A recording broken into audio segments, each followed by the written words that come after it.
And welcome to day 2 of SNK World Champions 2025. We are here at DreamHack Atlanta. My name is Justin Wong, and we are introduced with Meta Abe. How are you doing? You came from a late flight to watch some SNK games. How are you doing, man? I couldn't miss it, man. I mean, this is a really special occasion. Yep. We got some of the best, if not the best, I would say the best players in so many different disciplines, specifically for SNK games.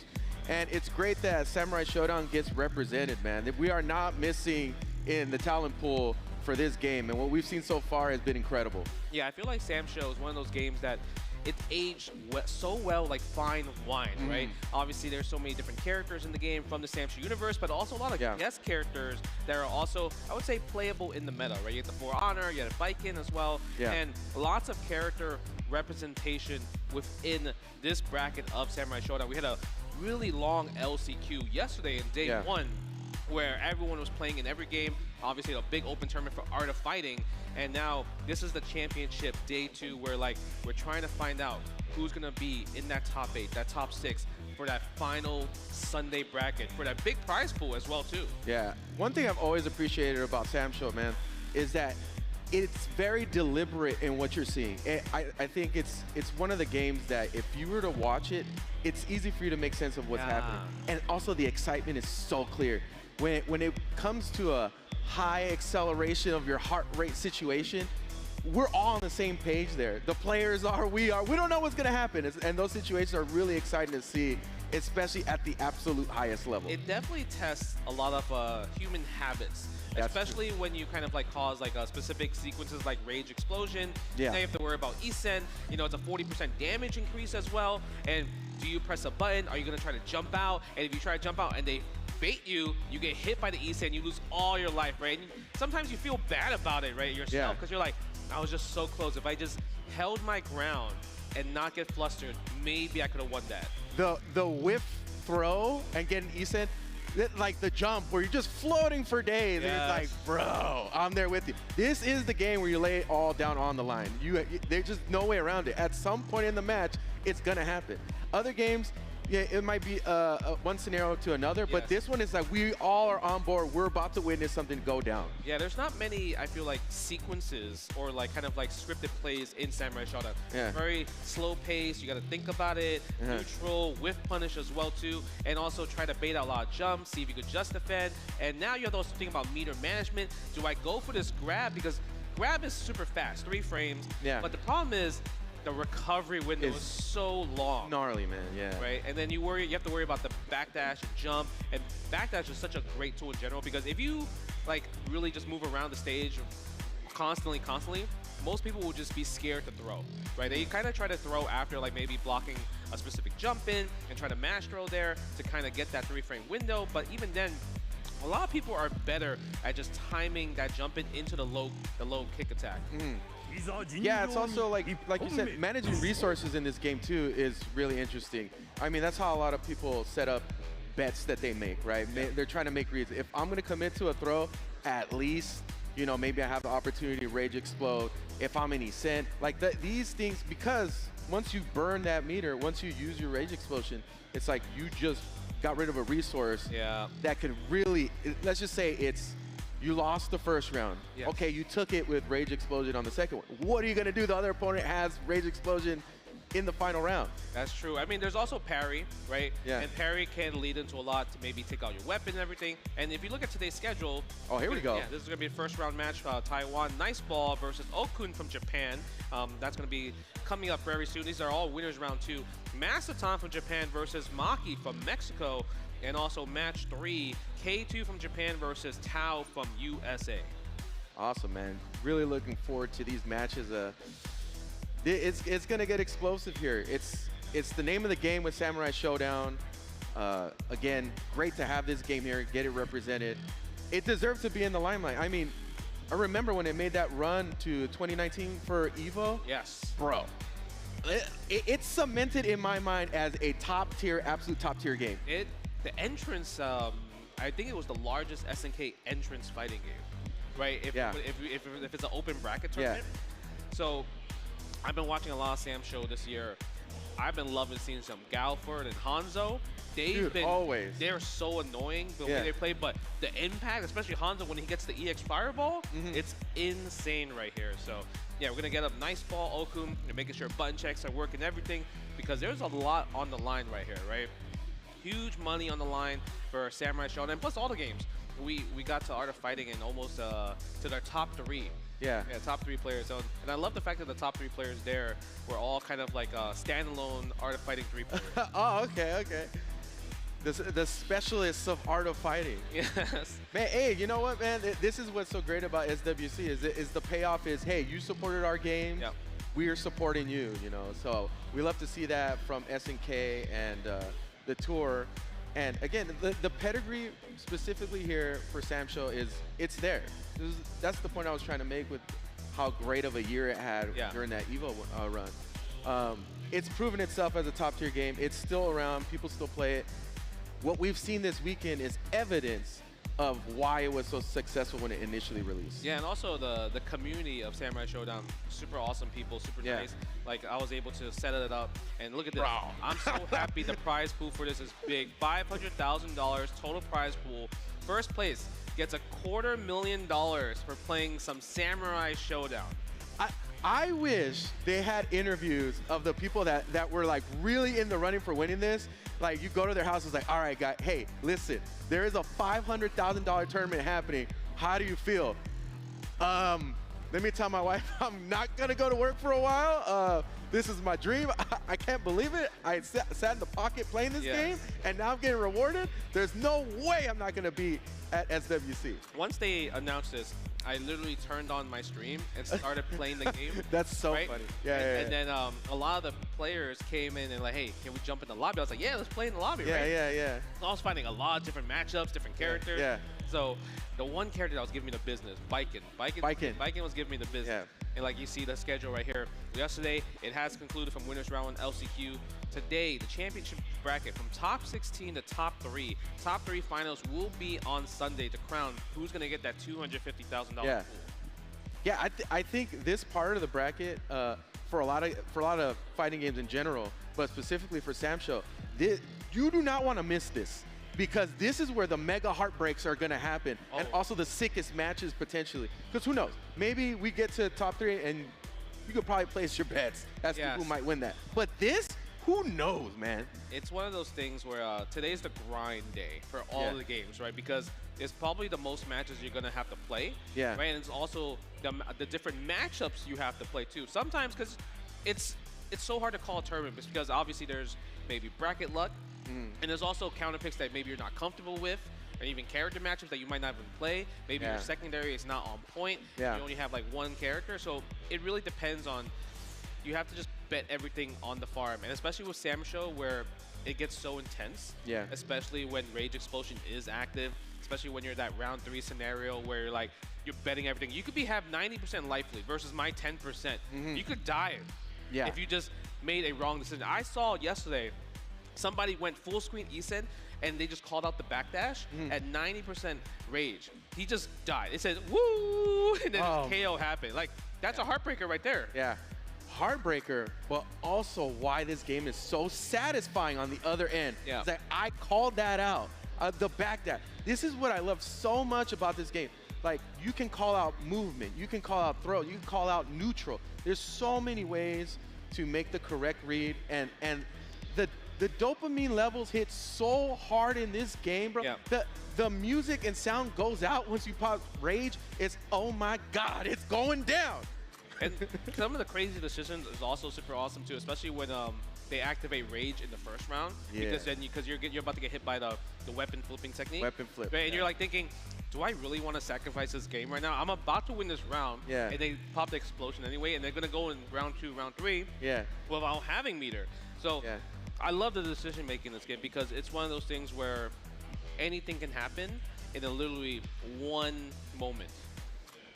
It's a lot of moment to moment, but great strategic investment round to round.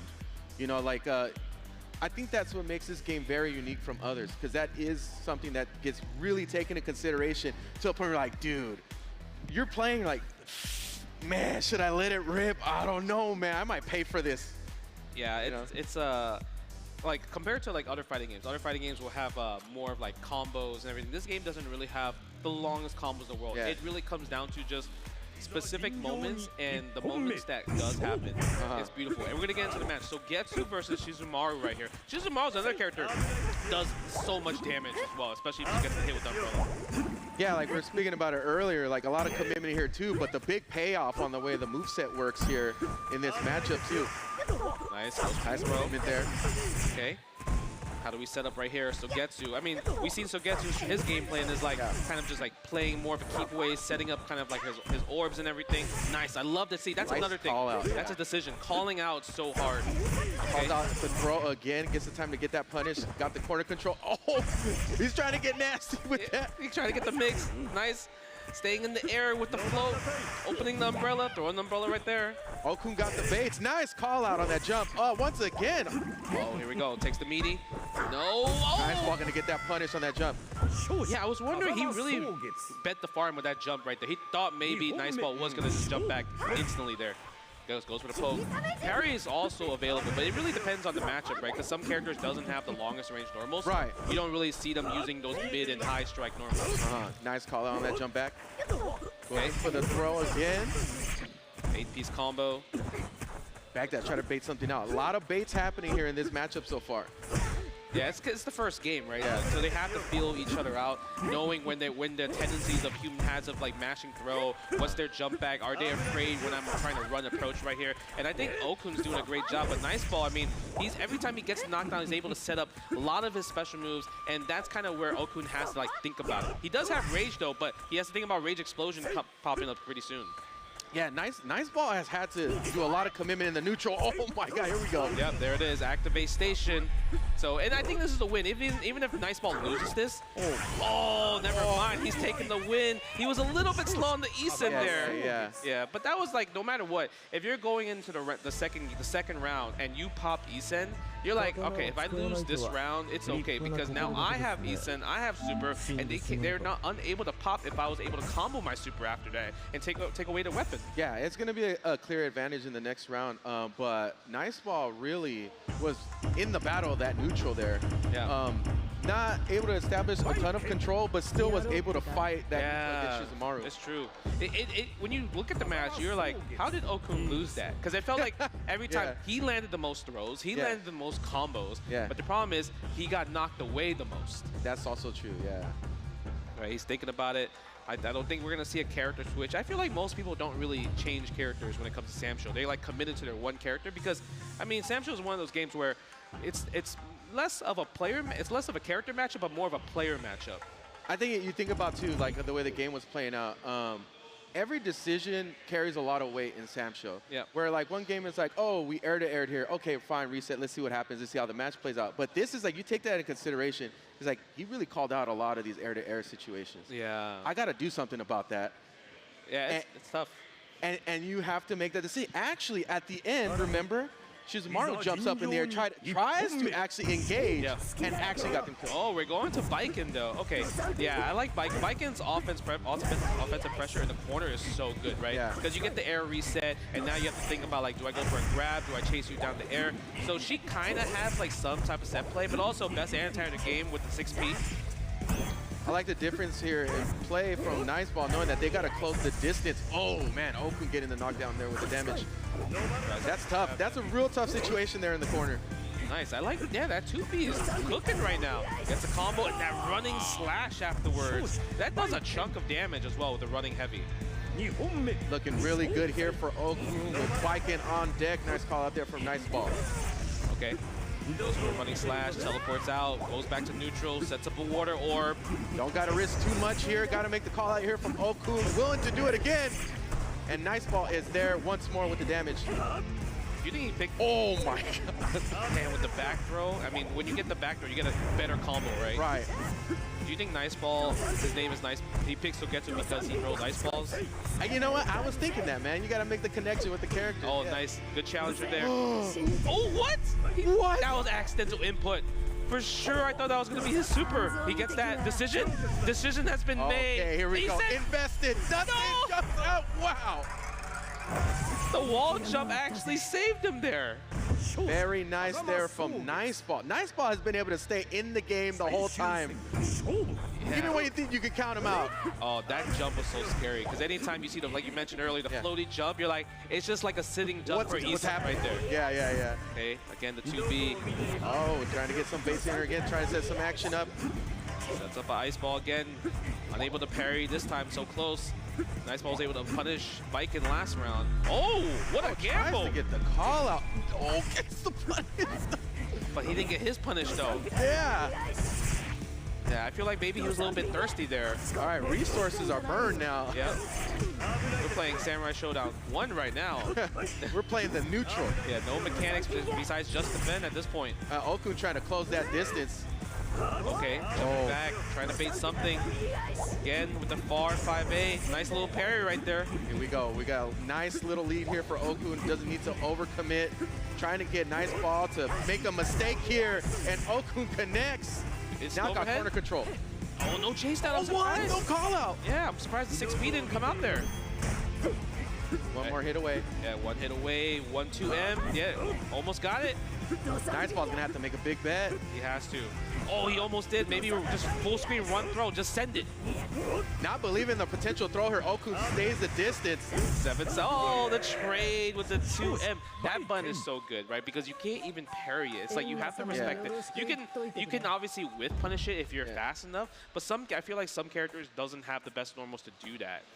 Yeah, and I liked the approach that Niceball had there, trying to bait out like a potential throw attempt, right? But Okkun just didn't bite on so many things, and it ultimately ended up being a great decision for Okkun. Yeah, down to the wire. He played it slow, like you called it out. He's like, he doesn't need to overextend at that point, right? All the resources are spent.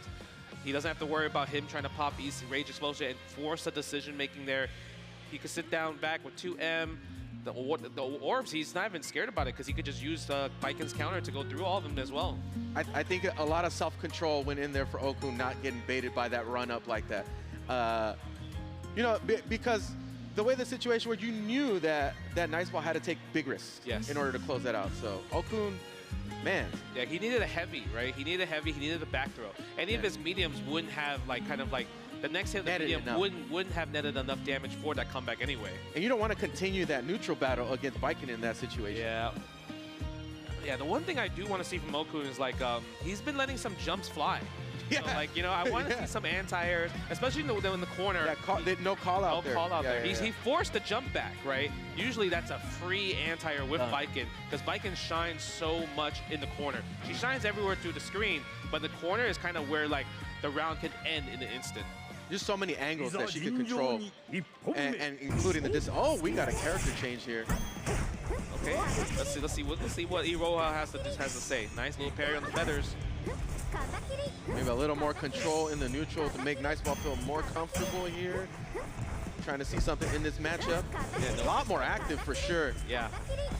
Ooh, okay. Nice, calling out there. Yeah, using her dust attack. Go for the running slash, nice throw. Like, the thing about Niceball is like he's getting all these little hits, but Okkun really capitalized on big hits instead, right? So it's gonna become a gamble of like, okay, that was actually a huge hit there from jumping. Nice anti-air there. Oh, the chase down, Okkun feeling the pressure.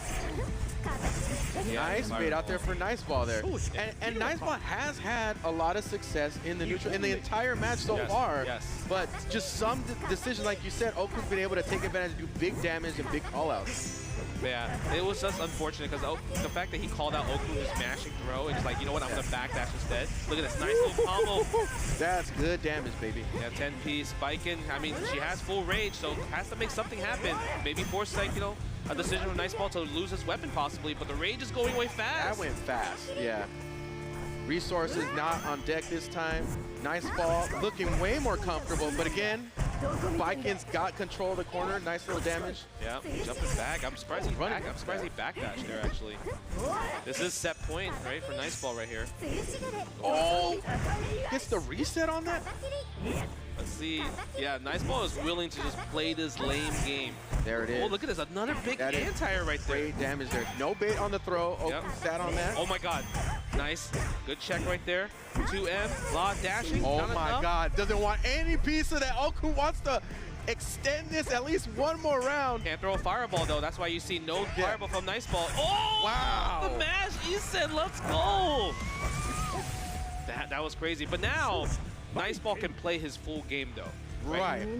Doesn't have to worry about Isen, doesn't have to worry about a lot of things. Fireballs is going to be in play by so much right here. We're going to see them feathers fly everywhere. Immediately in rage. Again, remember it connected pretty big damage in the neutral too off the conversions. Okay, yep, keep the neutral. Okkun taking a little bit of health, man. And again, that big anti-air really scoring. Really doing work. Okkun, you know, it's funny. It's like Okkun just cannot be careful like this anymore. Oh my God, the lead is ridiculous. No rage available. Oh my God. That was crazy. No invincibility on it. That was a gamble. That was a bet. Again, okay, 2C. Oh, but gets hit by his jump C. Niceball able to take it over Okkun. Look at this. He feels so relieved there. There's so many changes that had to happen in that matchup for him. He made a lot of adjustments. Both of them did, yeah. Right? Both character swaps and everything like that. He bet the farm on Iroha. And like the fact that like his game plan, it looked like he was in complete control like you mentioned. But it's not easy like that because no, it's not. He's doing little bits of damage every single time for a high damage game. So the fact that he was able to look at that, he couldn't believe it. He's like, I got a zone so much. Yeah, think about it too, man. With Baiken, there's a certain level of comfort zone there, right? If like playing, you're like, I'm always in the game. But when you're switching between characters, it's like, I know how tight I gotta play this. And the fact that he started having success with that big damage he was netting, it had to be such a relief. And then you see his expression after he takes that. It's like, I get it, man. So much investment in Samurai Shodown when you play it up. Here we go. Yeah, another fireball. And yeah, I think the one thing that really sealed the deal was the fact that Niceball's anti-airs were just netting huge damage output, right? Yeah. Every time he like saw Baiken jump from a distance, able to net out big damage, at least like 20% every time. Yeah. And this was scary right here, right? This is where Baiken wanted to be, but no anti-air press, probably standing M right there. And that was also the type of damage that he's just not able to net with his previous character too. Yeah. So like while the neutral, like I said, he was winning a lot of the battles there, but there was actual payoff in that particular matchup. Yeah, that was a good first match, right? The first match of the day right there. 2 character swaps from both sides, back and forth, down to the wire. I mean, Samurai Shodown, decision making like you called it out. Yeah. Dude, it's so funny to me, right? Because I'm sitting up here commentating, and I'm like, man, great match. Oh yeah, a lot of pressure. And I'm just thinking like, oh, the money. There's a whole enormous added weight to that win and loss there. I was like, man, now you understand the hugs, the hard breathing. Like, dude, I've never played at that level, so I don't know what it's like. Pressure. That immense pressure. Also to make those decisions on changes and the adaptation. Is this a good idea? You just cannot question it, but you want to so bad. Yeah, I mean, sometimes you have to make those decisions just because, like once Okkun picked Baiken, it felt like, okay, he had a good understanding of how to beat Sogetsu. Yeah. So, and the fact that Niceball recognized that, he said, okay, Sogetsu got, you know, like, he did okay, but clearly you could see that it was in Baiken's control that entire second game. So he's like, I need to try another character. And, I mean, Iroha is like, he played perfect onto the tee. And was able to zone perfectly and everything. There's these archetypes in fighting games, right, where a character is afforded to have pretty good neutral. Yeah. Pretty good, right? A lot of times, they can't net that much damage. Yeah. But the decision there to see, hey, let's look at what I'm successful at, and let's look at what I'm missing. Okkun is able to create damage, able to do relatively well in neutral. However, versus in that player matchup, Niceball was having a lot of success in the neutral. Yes. Switched to the character, was able to start connecting damage and control the neutral and start making Okkun take a bunch of risks. And ultimately, that sealed the deal for him. Yeah, it was a beautiful play. Our next match, though, winners round 2, Masaton versus Maki. I think also another thing why, like, the pressure, like, you saw Niceball was so relieved. You want to stay in winner's bracket. You don't want you don't want to go down to the losers and fight the sharks, the rest of the sharks there, right? Because that's where your last life is, pretty much. So if you can stay in winner's bracket for such a huge scale, like tournament with a huge payout, the stress level is so lessened from there. Yeah, you just dump all that stress instead of having to carry it on like, oh God, losers bracket, bro. And people play so crazy in losers bracket. It's a different story, man. And it's also mentally exhausting because you have to go through pretty much double the amount of matches in losers bracket. Yeah, you do. Right? So we're gonna have Masaton versus Maki, Japan versus Mexico. Right, and a lot of times we've seen this kind of combination happen, especially for Samsho. Samsho, like Mexico versus Japan, happens very often. And we're gonna start it off Jubei versus Kazuki. I think Kazuki is the character that's most played in this tournament. It's really nice to also see Jubei still being as solid as ever since like years. Okay, nice. Call out, yeah. Loses the weapon. Can he pick it up? Oh, no. He's like, if you're going to pick it up, you're going to get hit by a heavy first. Yeah, a lot of investment there and try to pick that up. Maki trying to make a case for themselves. Got Rage on deck, can do decent damage if they connect. Yeah, you can throw the super out. Oh, gets the trade. Smart stuff. Okay, Masa. That was sick. That's also something really cool about this game is that trades, like, forces it, and that's okay. That's a win. That's a win for Masaton. Yeah, it is. Nice. It's a combo. You saw that in real-time decision-making. Big investments here in real time. And that's what's so unfortunate, right? Because even when you pop there, the E-Sen was so low, right? Because of the amount of health that Maki still has. That's also true. Yeah, so that was like literally a do-or-die scenario. Like, I don't think the super would have killed Maki, but it would have left him down to the pick. So he'd rather have more health instead of more E-Sen. Right. Okay, goes for the explosion, levels up the orb. So far, Masaton, ooh, big hit here from Maki. Oh, nice, full combo. And that's also another decision you have to make. Do you want to do Papa E-Sen during that combo as well, right? Ooh, okay. Sets up another orb, keeps the buddy open. Fireball. Nice poke right there. Jubei, I mean, it's a really great poke. He's one of those characters that I felt like he was always part of the meta since like the game launch. Yeah. This is definitely a character that plays to what I like to see, and it's nice to see them still doing well. Like, you understand Samsho if you know how to play Jubei. Yeah. And when you think about Jubei too, like obviously like the whole goal is, especially when you're in Rage, you want to go for try to get a combo into the super to lose the weapon. But Jubei is actually a person that wants to get the EX during the Rage because the damage output on that one is much higher. Right. And just like that, it seems like the tide is starting to turn here. It is, but the thing is, you have to worry about Masaton's E-Sen, right? Exactly. Eventually, the pop is going to happen, so Maki's going to have to play less active, more defensive, and more reactive as well. Yeah, you definitely see player behavior start to change. And here we go, we get the pop. Oh my God. Trying to get some baits in. Yeah. Get some jumps, some throws. The stare down. Okay, gets hit fireball. He thought it was a combo. It didn't combo. Bro. Oh, gets another bait. I think he misjudged it. The fire orb was not leveled up to 3. If it was a 3-hit fireball, I think the E-Sen would have connected there. Oh man. Had the deck stacked on that situation too. So much time to be patient and use the rage explosion. But man, you know that for everyone watching, I don't know if you guys know, that was a huge comeback from Maki because he lost his resources from round 1, right? Pretty much everything was just gone at that point. So the fact that he was able to make a comeback, just playing straight neutral, was literally against all odds. That comeback happened. Now let's see. Oh, tries to go for a parry. I mean, you definitely want to go for a parry for a character like Jubei, right? Because you're going to use a lot of standing mid attacks. Okay, gets a combo. Levels up another orb. I like that. That distance is so tough. Nice call out on the jump. Yeah, using that jump A right there. Sets up a level 3. Explosion. Spends it right away. Yeah, more baits incoming. Maki's sitting in the corner. Potential guard break. Yeah, a guard break possibly can happen. If you see the character just flashing red, that means next few hits he can't block anymore. Maki getting active right now. Again, the comeback king. He's landing a lot of throws. Like, that's the crazy part is he believes in the throws, right? But it's so scary to go for constant throws like that.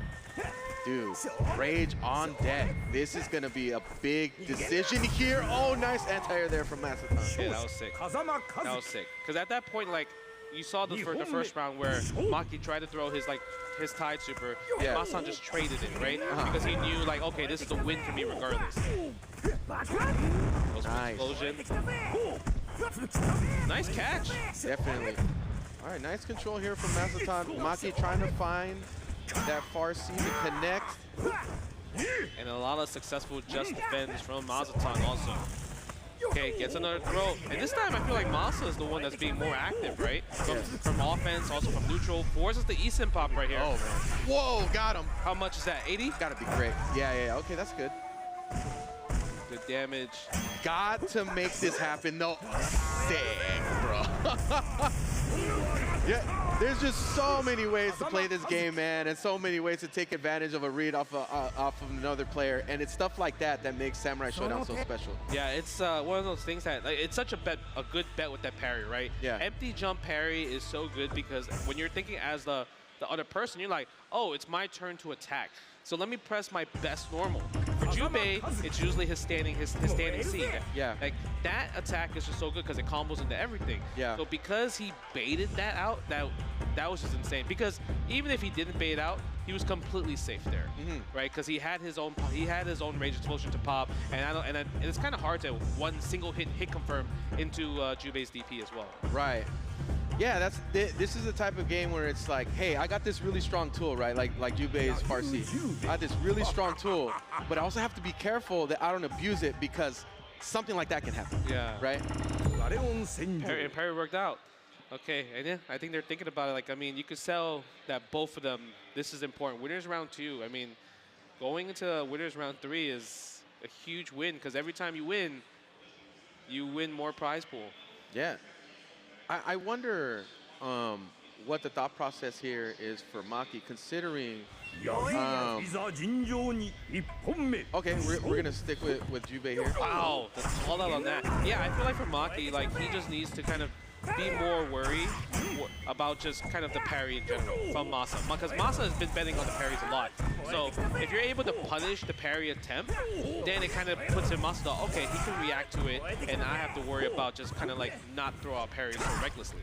Yeah, I feel like the particular situation that he got parried on, the fact that they make Maki think so much about it, I think overall nets a big positive for Masaton, though. 100%. Because it's not a huge investment for Masaton. This is the best tool. One of the best tools that Jubei has is that Farsi. Yeah. Oh, he tries to trade it and didn't reach. This is huge. What a bet on Masaton. Oh, dodge on the overhead. Dodges the overhead. Oh my God! Oh, he said, let me unarmed parry. Hold that. Let me get my weapons really fast. That was crazy. Oh no, the fire explosion! That was insane. My God, bro. See, that's what you think. Because I feel like Maki was like, okay, he lost his weapon, I can go in. He probably forgot about the parry there as well. That was so sick. Yeah, that was actually crazy. What a decision from both sides right there. In front of all the boys, bro. Everybody's talking about it on the ship. I can't believe he just did that. Did you see that? I can't believe it. He can fight without a weapon too? No way. Nice. He got hands on another level. Oh, nice jump in match point. Yeah, he tried to go for it again. There's the punish. That's what you have to look for. Especially for Maki. Nice poke again. Don't get too poke happy. Even from that range though, gotta see what the reaction's happening here from Masaton, what the response is. Trying to close the disc against the throw again, just like you said, the commitment to the throw is working out for Maki. Potential comeback. Nice anti right there, chase down. Oh, with punish, and that's a huge win because now we're going to match point and we both have meter, right? Because Maki didn't have to worry about using his rage explosion there. Exactly, anything can happen. Maki about to get out of rage. Masaton looking close to getting out of it. Okay, here we go. Yeah, straight neutral, straight battle. I'm worried about the parry still though, because I feel like the parry. It's in play. It's in play. Oh my God, right there. Oh, bro, it almost happened. But it actually worked out for Maki, because if he parried there, he was forced to rage explosion there for sure. Oh, the bait.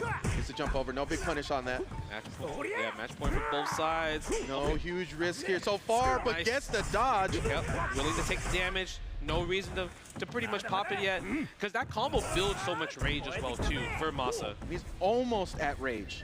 Nice anti-air. I love that. The buffer as well. He has to bet it. He has to bet it. Yep, he has to bet it. Oh, he's doing for a double parry? Oh my God. Oh, the backdash? Nice, there's the combo with the level 3. Is it enough? It is! Masa comboing into the Eastern moves him to winners round 3. That was a huge combo. That was what he wanted to combo in the first place. Right. Yeah, the way that played out is just how you explain, man. That particular range where parry was in play, like we were talking about, and adding the rest of the gameplay into there really ended up sealing that out, closing that out for him. Masa's a crazy guy because he so sick. He popped and he said parry again when they were both in Eastern. Like that was insane because I'm just like, if Maki just reacted to that parry, which is kind of like you didn't expect him to go for an offensive parry like that, I think maybe it would have been a different situation. Yeah, that was such a sick anti-air. Like, this is the replay, right? You hear parry. Yeah. And then now he finally gets a hit. Oh, and he tried to go for it again. He goes for a parry again. Oh my god, I can't believe he went for a parry there. That's sick combo. That disarm parry though was so sick. Yeah, that one was really good too. This game sells those moments so well, man. Yeah. Just like the close up of the dude catching it, like, ah!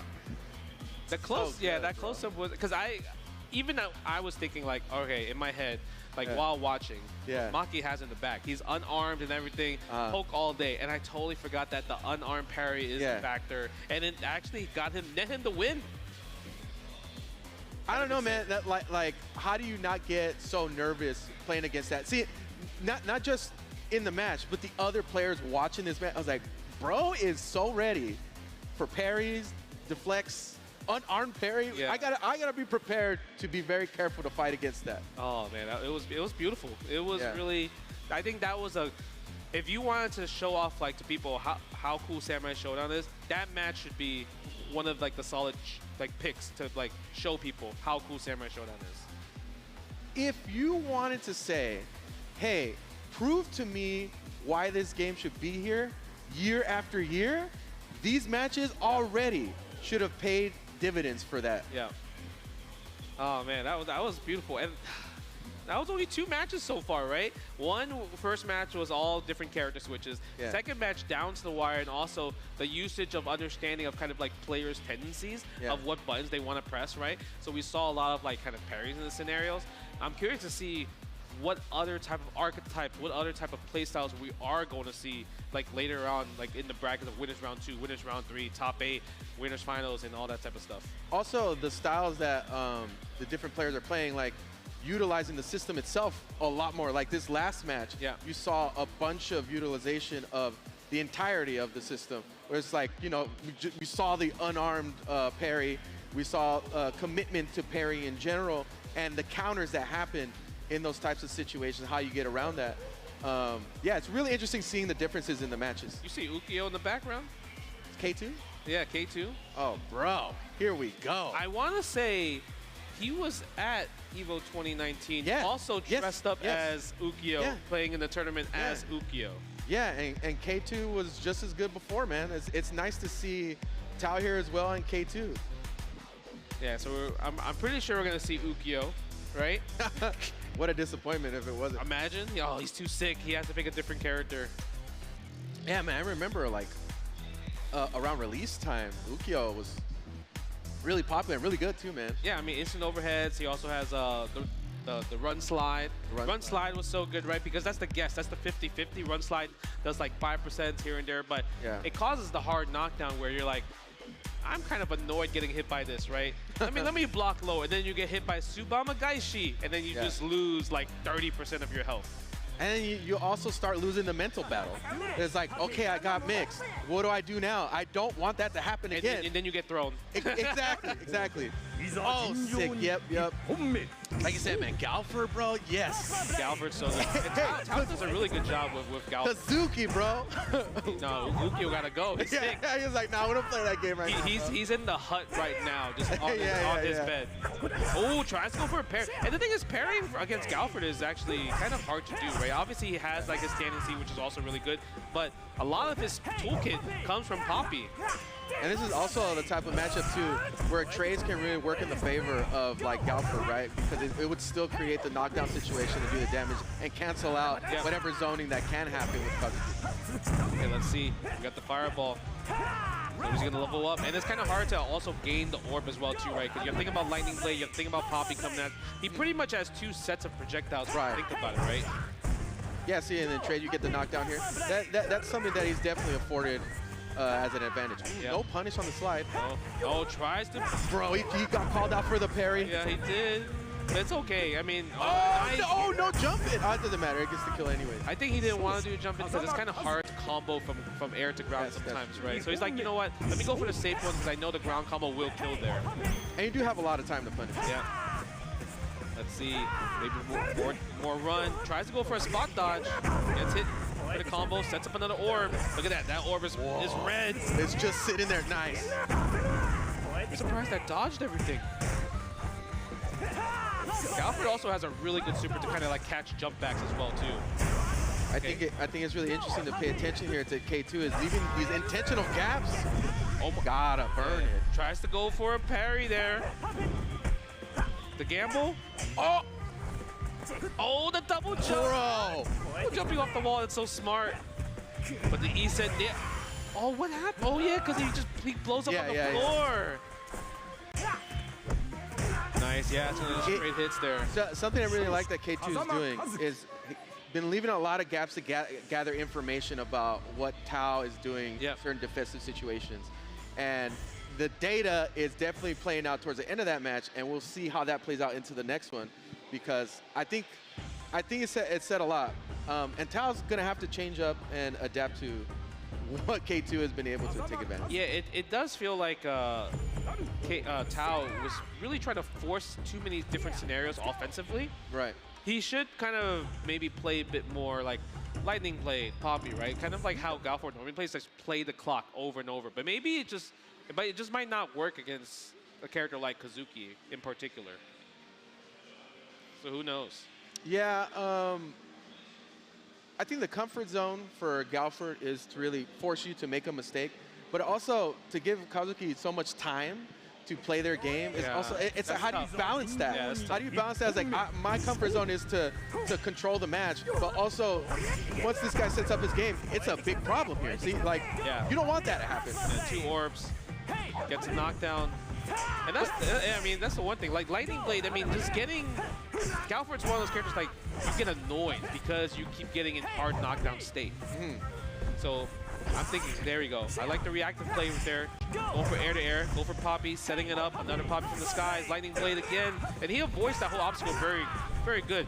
So maybe if he throws a Poppy and not throw Lightning Blade right away, forces the jump and try to go for air to air, like situations like that, that might help a lot because K2 is escaping so well every time he does get knocked down. And Tao's done a really good job of not having to overextend and engage in a situation where K2 could take the match back. Yeah. The dash A, looking really good there. Tao's looking a lot better. And wow, what you saw that from way downtown. Yeah, even his far C wouldn't even hit that range. Yeah, I don't know. Maybe missed input.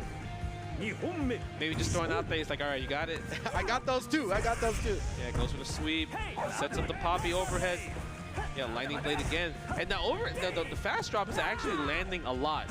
Because I think K2 is thinking like, okay, he's gonna go Poppy in the ground, which is a longer startup. I could just jump out. So every time he keeps jumping out, Poppy comes from the sky and knocks him back down. Yeah, K2 getting more aggressive, but allowing Tao to convert more damage here. Nice trade here. Oh my God, the fireball. Here we go. Okay. Party time. No, gets the throw. Decision. Yep, has to. You're forced to. Now you just have to hold your ground as Tao, and then you'll win this. Just hold your ground. And he's gonna get the combo just in time before it goes out, and that's a huge win right there. Unarmed. Chip damage is available now. I like that setup. Very nice to control the situation. Yeah, just chill out. Throw Poppy's Lightning Blade. Yeah, you don't even need to go for like anything where you risk an unarmed parry, right?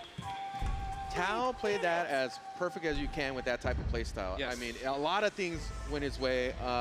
K2, you saw, try to get a little bit more aggressive, and that's where mistakes start to happen. So it played out beautifully. Nice adjustment there from Tao. Yeah, it felt like maybe once he's down on life, he's like lost his life lead. He's like, okay, I guess I have to go in now. Yeah. Because he has to go in. That's where Tao's like, please try to open me up. And he couldn't open him up this time around. Tao just seems so comfortable with the success he was having at the zoning at that range and not having to engage the orb situation at all. So if I don't have to engage that situation where I have advantage, I don't really have an advantage, and it's to K2's advantage, yeah, this is ideal. This is ideal. Yeah, be annoying. Yeah, exactly. Right? That's Galford. Be annoying. And K2 closing the distance. Gets another orb right here. Ooh, no punish on that. No, no, no. Oh, no. Animals are not harmed in this game. Don't worry, guys. Not Poppy. Yeah, gets the run slash. Oh, my God. Big bet. Worked out. Okay, that's fine. We're starting to swing here. Yeah, you got to watch out. The rage is gone from Kazuki, so the threat of losing the weapon is kind of gone in that scenario. But parry, I feel like K2 will still try to go for parries, right, against the far C. You're starting to see Tal engage a little bit more as he gets a much tighter race here between the two players. Yeah, but look at Tao's about to get rage, and he does. Oh my God, what a gamble. No, he bet the farm on the teleport. He still has an option with rage if he could kind of cause a jump back. Oh, we're gonna get a combo decision.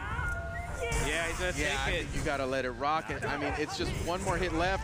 One more call out potentially. It could go any way, and it goes Tao's way. I love the fact that he blocked that. He's like, you know what? You wake up, and I'll hit you later. Yeah. He was worried about that. It's good. I like the fact that Tao wasn't thirsty, especially when he got the unarmed. Because most people get thirsty when you're like, oh, the weapon's gone? Exactly. I need to go in. Match point for Tao here. Being able to play this comfortably, too, in the ground advantage and having all the resources available.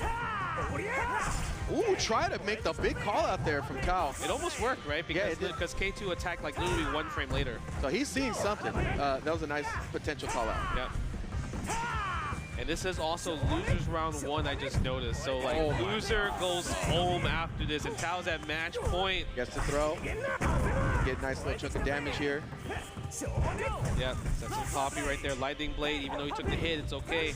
Poppy is just always coming through no matter what. No, man. Set up for your boy. That's a Hutta. That Husky's awesome. Best friend. Can't go wrong with Huskies. Look at that. He's always there, bro. Got your back. Got the air. Blocks the fireball. Both rages are almost available for both sides. K2 gets it first, but can he even get anything from it? I feel like rage doesn't really work out for K2. He does get the EX, but that's kind of like, that's all he's really showing us. And hasn't been able to convert any significant damage in this match. 6 seconds left. Decisions have to be made. Do we have to stop time? Man, I wouldn't be surprised if we see a pop. Oh! He has to. Oh my God! Bro! Oh wait! Oh, he got the cross up! Bro! Tao was able to steal it at the last second! Bro. Wow! Ice cold! That was crazy! Cold. At the 0 second, he was able to make a decision right there. Because I think everyone thought, oh, K2 got the round. We're going to a round 3. But wow, he never gave up the time. Literally, that was a never give up moment there. I don't know, man. That play style is so hard to be consistent with. Yeah. And Tao was incredible, dude. Like, I'm telling you, ice cold veins in that particular situation. Yeah, look at this. Like, check out the replay. You see the time. Obviously, Galford looking good on Tao's side. Right, 4 seconds left on the clock, and he has to get 1 hit. And even the missed throw right there gets that. Look at the 0 second. It gets hit by the cross up at literally at the buzzer beat. What a play. Again, one of the unique things you get to see from this game are plays like this. Yeah. I really thought Easton was, like, Rage Explosion was going to happen in that situation. Just to freeze the scenario, freeze everything, but they did it. Like, I'm really surprised that you didn't just Rage Explosion and then, like, let's just let the chips fall where they may. Even though he wouldn't close it out, it's just you need to give them an opportunity. But I don't know, he did have the lead for the second, but Tao was able to close it out, man. It wasn't even a second. It was like less than a second right there. That was so beautiful. Such a great play in that scenario. And I mean, Tao moves on. Unfortunately, K2 does get eliminated from the Samurai Shodown bracket. You know, he leaves with a little something, right? Top 16 all gets paid out regardless. Yeah. But you know, like that, we have to find a winner, right?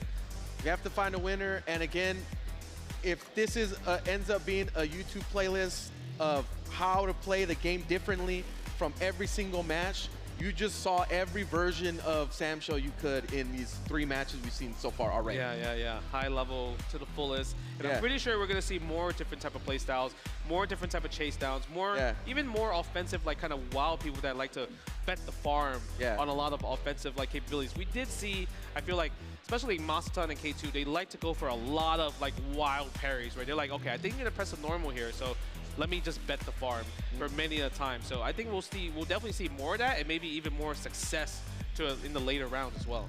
Yeah, and I'm just surprised at Tao's play there, because we saw versions of that type of style go down with the other players and not be as successful, but to have that much control was pretty crazy.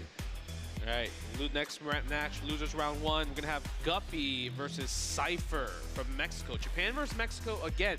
I think this is kind of like the popular storyline, right? Like mainly Japan and Mexico really puts a lot of time and effort, especially in a game like they've stayed committed, and they kept developing the game, you know, like we finally get to see these regions collide because of this type of event, and it has definitely led to some extremely exciting matchups in games. Yeah, I was at the tournament that Cipher did qualify from. He was at a S Factor. Oh, okay. And that was a Samurai Showdown qualifier, and he qualified winning that tournament. So it's pretty cool for him to come on. I think that was like one of the last qualifiers for Samurai Showdown as well too. So he qualified really late into the SWC. Oh man, the road to here has been long and hard, and the players are finally here to get a chance to show what they got and represent their communities, represent themselves, to give themselves a chance to win some big money. I'm enjoying the matches, I'm enjoying the hype. It's like, but again, when these things happen, I take myself out of how much pressure this actually is. Sure. You know, and to see what we just saw in the last 3 matches, and how ice cold some of these dudes are, is just phenomenal to see in every single time. What character do you want to see? Like what character you're like, man, I want to see them in the stage? I know it's not gonna happen. I mean, I've always been a Genjuro fan. I don't think we're gonna see Genjuro on the street. We saw Genjuro yesterday. Oh really? Didimo KO. Oh Didimo! Oh man, I love Didimo. Shout out to Didimo. He qualified with Genjuro yesterday at LCQ. Oh damn, dude, we gotta catch Didimo play. Well, yeah, that's good. I mean, dude, Genjuro 1.0. Genjuro 1.0, bro. They should have left him. Oh, okay. Ooh, Charlotte? That's what's up. Yeah, we haven't seen Charlotte in a while. I like Charlotte a lot. But also, it's like, she's one of those characters that I feel like has to play the mid-range well, but I think Baiken plays it a bit better, you know, like as Cipher right here. Yeah, Net's a lot better damage too in a lot better situations. Okay, nice little pokes right there from Guppy's side, but you still have to kind of like catch back, especially when like Baiken was able to get a lot of damage to the corner. But we do catch. Nice uppercut right there. You know, I like the patience so far in Guppy, the approaches that he's showing Cipher here.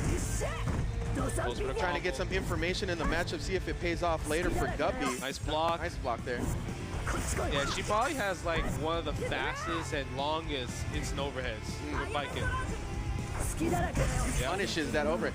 Again, using the things that are great utilities for really good characters against it. Yeah, you can kind of tell that Cipher was kind of a little bit thirsty with that overhead, right? A few times. All right, Guppy, you're looking strong. And then you can see kind of like Cipher's to be the one that's more aggressive, more offensive, while Guppy's the one playing a bit more reactive and defensive on his side.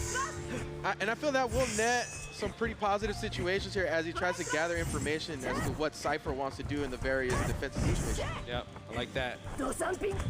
Okay. Luckily, he just lost range like literally at the last second right there. But look at the damage on that three-piece combo. Yep, overhead on her part. Oh, uses the dodges out of that situation. Cipher. I'm surprised he did a super there. Could have took away the weapon. Okay. Starting to see some big fish here. Nice DP there. That's a nice little chunk of damage with that anti-air. Yeah. Okay, I like that. From Guppy. Guppy's doing a good job. And the jump C taking the first game. And this is, like I said, loser goes home right here. These are 2 play styles going at each other. You saw a little bit of a deflation there happening from all the work that Guppy was able to put here on Cipher. Cipher seems to like to get pretty active, and Guppy has been very successful at just calming the waters down a bit, you know? Yeah, his defense really sealed there, and you called it out earlier where like great like tools with the characters, you can use it against them, and we saw that Cipher was trying to close out instant overhead, and he really waited for the right moment to jump over the overhead and get a free punish, and that's how he was able to net the round the first round. But then even in that one, it was just slow, methodical play from Guppy right there. These kinds of plays are what happen. This is another one that I would have called out. Like, I want to see this. Warden. Yeah, this is the character that actually Cipher qualified with at S Factor. He was coming out from the loser side, and Warden just went on a tear. Nice. Yeah, and the thing is, because his jump's a little bit slower on that part for Warden, it feels like Charlotte has a better time to anti-air. Right. Definitely him, right? Like as you can see, the air-to-air is working out much more frequently, but she can't throw fireballs as you saw, right, earlier. Yeah, and Guppy has shown that they're pretty capable of handling those situations already. So this is definitely a few points or a few notches on the belt here for Guppy. That tries the parry right there. Doesn't work out. Chase down here. Cipher trying to get busy. Got that rage on deck. Yeah, there we go. Another one. But the thing is, that was a bad trade, right? You did negate the fireball, but you still got hit by a running slash. Again, standing M. Trying to find that button. Connects one time there. Not enough to take Cipher out. Yeah, that standing B. The standing B is just so good with Charlotte. Yeah. Guppy at match point. No DP right there. Yeah, Cipher able to start getting that momentum going. Nothing connected quite yet, but finding the angles here to put some offense in play. It's kind of hard for Cipher because I do think Baiken was a bit more successful so far. It feels like Guppy just has a way more better understanding, able to counter anti-airs, not really scared of kind of like Warden's approach like at all. He does have like these big hits like you're seeing right here. Oh my god. Bro. Oh my god. Yeah, that was a big hit. That was do with the Claymore. Let him do that. That was 3 hits right there. Okay, all right, Cipher looking good with Warden. Never mind. Yeah, you know, that started off as a jug into a full sprint there for Cipher, man. And that's the type of momentum that I feel Cipher likes to see and feel in these matches. Okay, yep, goes for the trade. Hit him with the recoil with the standing B. Nice. I like that. See the reflect play here. Not a free fireball here for Guppy to set up that gameplay. Again. Oh, that's that. It traded. Unfortunate. Bruh. Unfortunate. That must be a heartbreak for Cipher right there because he did call the jump back. Yeah. I feel like he might still be thinking about it, right? Because he went for the parry right away. And also guard break is in factor on Cipher's side. Cipher going for some of these parries, trying to not get engaged. Careful, okay. Potential guard break worn off. Goes for the fireball right there. Guppy looking to potentially close this out, being a lot more patient than they have before. The DP after the recoil cancel. Yeah, that was really, really good. I feel like they have forever to go into that and see what the movement was. No anti-air again on that one from Charlotte. Her ADP is really good, but I mean, the pressure is on here. Nice just defend from Cipher to build it back. Gamble pops the E set right there. Got to go for the gusto here. Guppy putting on the pressure.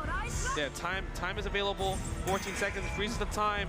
Yeah, Cipher still has their explosion available. There it is. That was so fortunate for Cipher, right? The guard break did happen, but then the second hit of the standing C caused Cipher to be able to rage explosion here. And this is tough. How do you get the bait to get the E set off? It gets the throw. Doesn't take away the weapon though. Oh my god, that was sick. The confidence you got to do to be able to play like that. Yeah, that was crazy right there. I really thought maybe like some type of like WFT was gonna happen there, or even just go for a raw E-Sen there. But he just like, you know what? I want to keep the time stalled still. I want to still keep the bonus damage here still. Look at this right here. The jump away, and got the accurate angles to hit the grounded hit as well too. Yeah. That's really impressive, man. Like he's been able to march him down a lot of this match, right? Yeah. Like, we see players that play with a lot of momentum, and a lot of times if you're able to take the gas out of them, you start to see them decline in play. But actually, we've seen like a whole other gear that he has in this match with Warden and able to walk down Charlotte like that. It's crazy because this is one of those. This is another archetype. Yeah. Warden's Cipher's Warden. A lot of times he's blocking with his face, right? He's taking all these small little hits, but the thing is, he's getting all this real estate. Take him to the corner. Right? That's true, and that's also really important. That's why getting these jump-ins like that, even if it's blocked, it's still pretty valuable for Cipher. Yeah. Like the real estate you're talking about, it's really valuable, and he's really fighting for it. Nice. Go over to 5A right there. Catches Guppy in the airborne. Yeah, I like those angles he's coming at, but Guppy able to get a little bit of damage there. Sick. That's unfortunate. Cipher was ready. Yo, not the ballistic cannons. Oh. The damage on that. Wow. Yeah, you lose so much health there. And that was a decision from Guppy right there. He's like, you know what? You got it. Good read. I'm not gonna pop because I believed I could make the comeback where I needed it later down the road, right? And Cipher literally with that let the air out of this matchup. Now Guppy has to make some pretty big plays and play pretty pristine. But Cipher has already shown the confidence and the ability to not only close the distance, but connect damage when they need to. Yeah, that was good. Let's see. This is the first time Cipher is actually in the lead in the set. Right? Still, the aggression is still there. The game plan is still on deck here for Cipher. Close the distance, literally walking Charlotte down.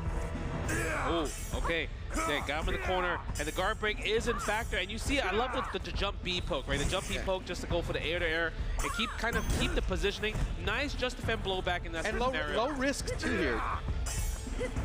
Right, but then Guppy was able to, Guppy was able to fight back though. That was a sick call out to the reflect.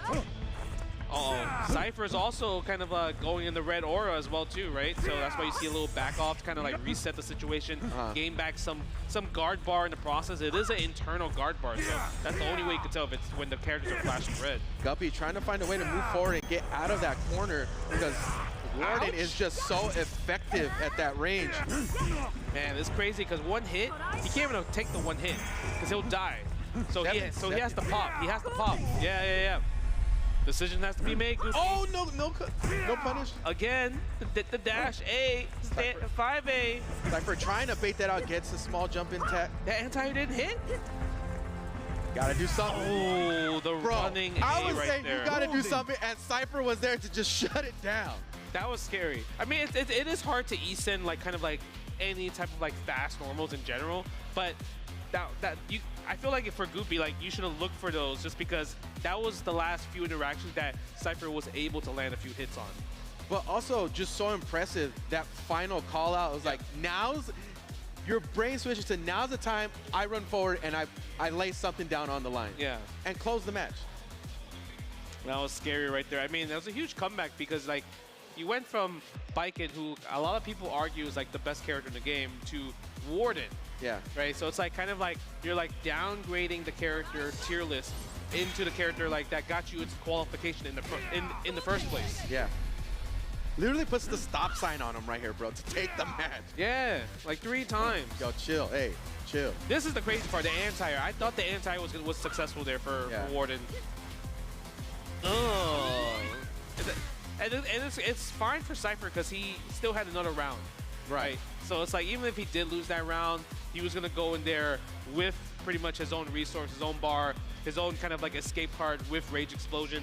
And unfortunately, Guppy does get eliminated from the Samurai Shodown top 16 right here. That's so funny to me. Before you even said it, you were talking about cards. To me, this does feel like a card game, right? Yeah. This is okay, let's see what hand this guy had, whatever. Even in IRL, in real time decision making that's happened, there's always but I got my trap card here. I got my get out of jail free card here. Yeah. It's so we're gonna play with that in mind.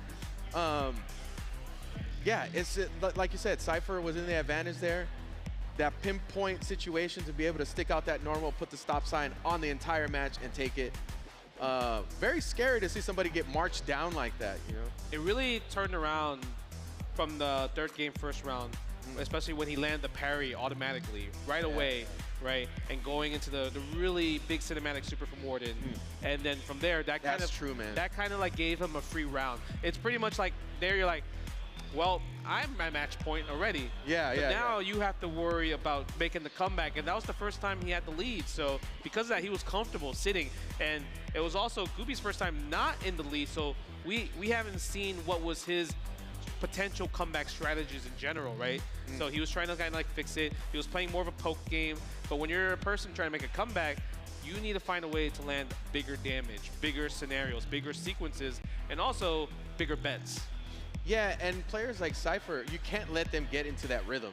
And there's definitely a rhythm that Cipher was getting into that led to him walking them down into that corner, and ultimately all those low-risk normals getting stuck out like that, that Guppy had to try to risk to get out of that situation. And that happened often towards the end of that match. It did. It was a good match. I like the fact that we saw another archetype like blocking with your face, walking down the corner. Like it's hard like that, right? Like when you think about some type of archetypes where it's like, yeah, you know you're forced to take damage before you're able to get anything started. That's kind of hard to think about. That's like your play style, right? Yeah.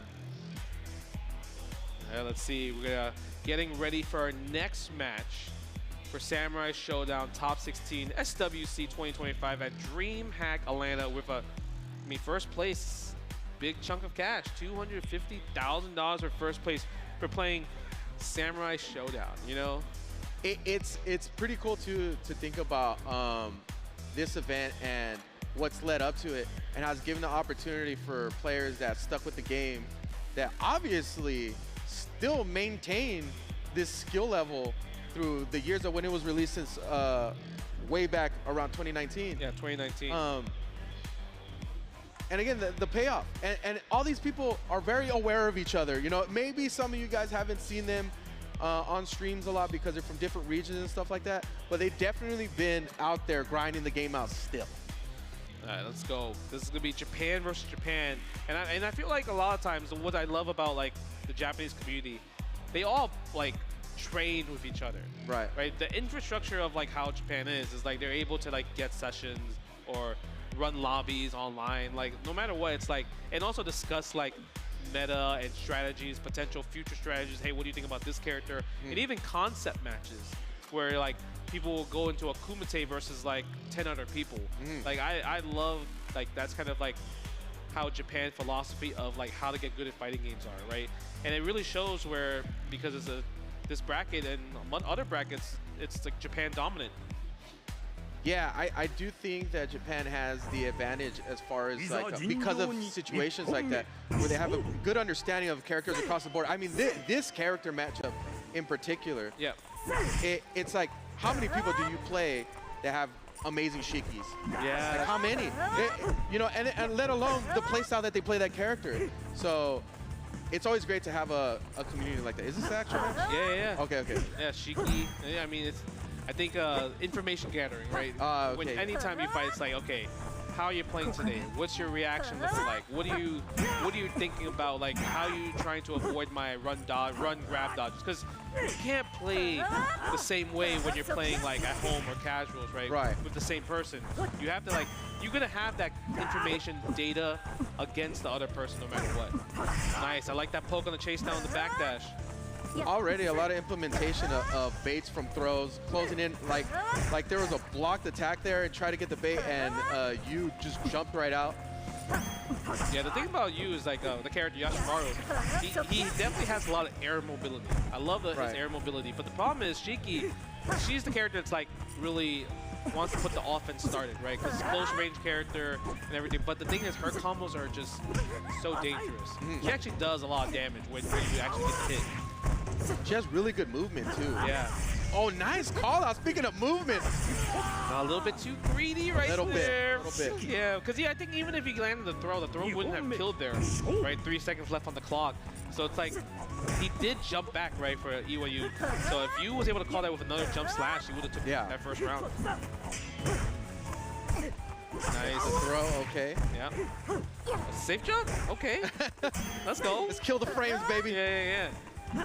Nice little run. Very fast with mobility. Okay. Gets a knockdown again. doesn't. Ooh, yeah, the little stays in the walk corner. back, okay. Yeah, I like the fact that you was like, you know what, I'm not gonna give you kind of like a left-right scenario here. Okay, nice poke on the backdash, and that's common, right? I feel like that's a sequence where like he sees that Iwayou just backdashes a lot, so he pokes with just standing beat all the time. This game plan that Iwayou is doing of running up, waiting, running up button is really setting up that strike throw game. Yeah. Like at the speed of Shiki too is so dangerous implementing that type of playstyle. Potentially, Iwayou might be able to close it out. I mean, 19 seconds left, and then you might have to make a decision eventually if Iwayou gets closer to victory. Nice call out there from you. On the other side, gets to call out one more time. Oh, ooh, very nice there on the air there. Yeah, the air, it was a fast attack compared to a longer startup attack. I think Iwayou's starting to pick up on the fact that Yu's not biting on any of these run-ups. No. 3 seconds left. Oh my God, decision. No air-to-air chase! I thought the air-to-air chase, no, that's not time over. I thought, because he forced you to jump back there. So I'm surprised he didn't chase down with his own jump C there. Right. Finally gets to throw after seeing no challenges there. Iwayou committed to the throw that time. Yeah, let's see. Again, standing M. This has actually been like a really tight match. I mean, as far as like how close they're fighting this match. Gets the EX right there. 20% damage increase as well. Punishes that overhead. Yu gets the knockdown. Chason gets the backdash. No call out. Now, can Iwayou take advantage of this rage though? Obviously, disarming Yashamaru would be such a huge win here if he can. I love the fact that he didn't get the throw. Backdash. You know what's crazy? You're like, that backdash. Because it's important, because if he stood there and the throw did happen, that was his life. But big shout out to Iwayou for not biting on the throw, for not being thirsty for it. And also just getting out of the way. Yeah, like, great call out. Oh my God, it's those little things, man, that are happening, these micro decisions that lead to these big moments like what's happening right now. Yeah, both on the rage. They're both pressing a lot of buttons, and this is the combo. Goes into the super. Take out the weapon. Is it enough? Oh, it's not, but you do lose the weapon. You still, and yeah, Eason doesn't really work right here. I was gonna say, are we gonna get another unarmed parry? No, I don't. I feel like a character with Shiki, it's hard to parry against her, right? Because she's doing a lot of like low attacks where the unarmed really wouldn't work out. Yeah, and there's not like big swinging move that she really likes to do, like some of the other characters where it's like obviously like Jubei is gonna stick out the far seam. Yeah. You may have a good chance of calling that out. Yeah, I think it's like, that's kind of like the benefit, like when you're playing a character like Shiki or any like shorter range characters where you're like, okay, obviously I have to be the one to get in and engage, but my reward is once I finally disarm you, you're playing my range, you're playing my game, right? Yeah. Nice, I like that. Get out of the teleport, just, you know, add a little hit there. Take a little guard point off of you. Nice. Gets knocked down, side switch. You trying to get some work in. Nice connect there in the neutral. Another nice jump in. Big hit right there. Try to bait something out there. I like that. That time he tried to go for the parry. Yeah. Trying to read that far C right there. Oh!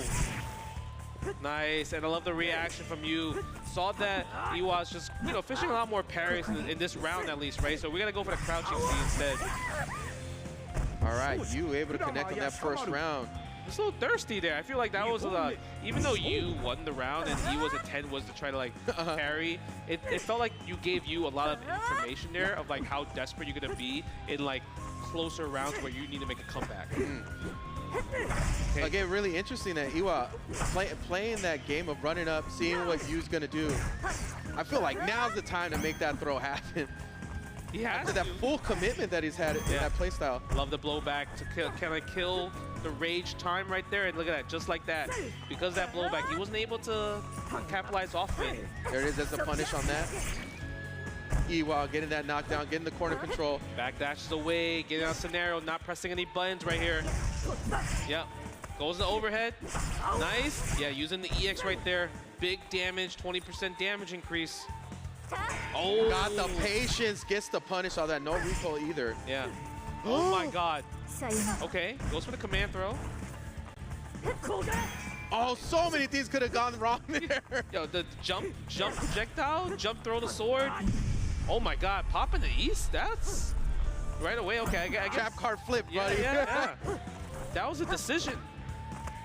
Yeah, now you're dying. Now you can't even explode. Yeah. So because of the activation, you can't get out of that situation. Yeah, because I felt like he popped the rage, even though he has low health, he's able to afford one random hit. He's able to afford at least like, okay, if you throw me, I can pop here so I don't die. Yeah. The fact that he just did a full screen pop, it just kind of, it was an interesting choice, interesting decision.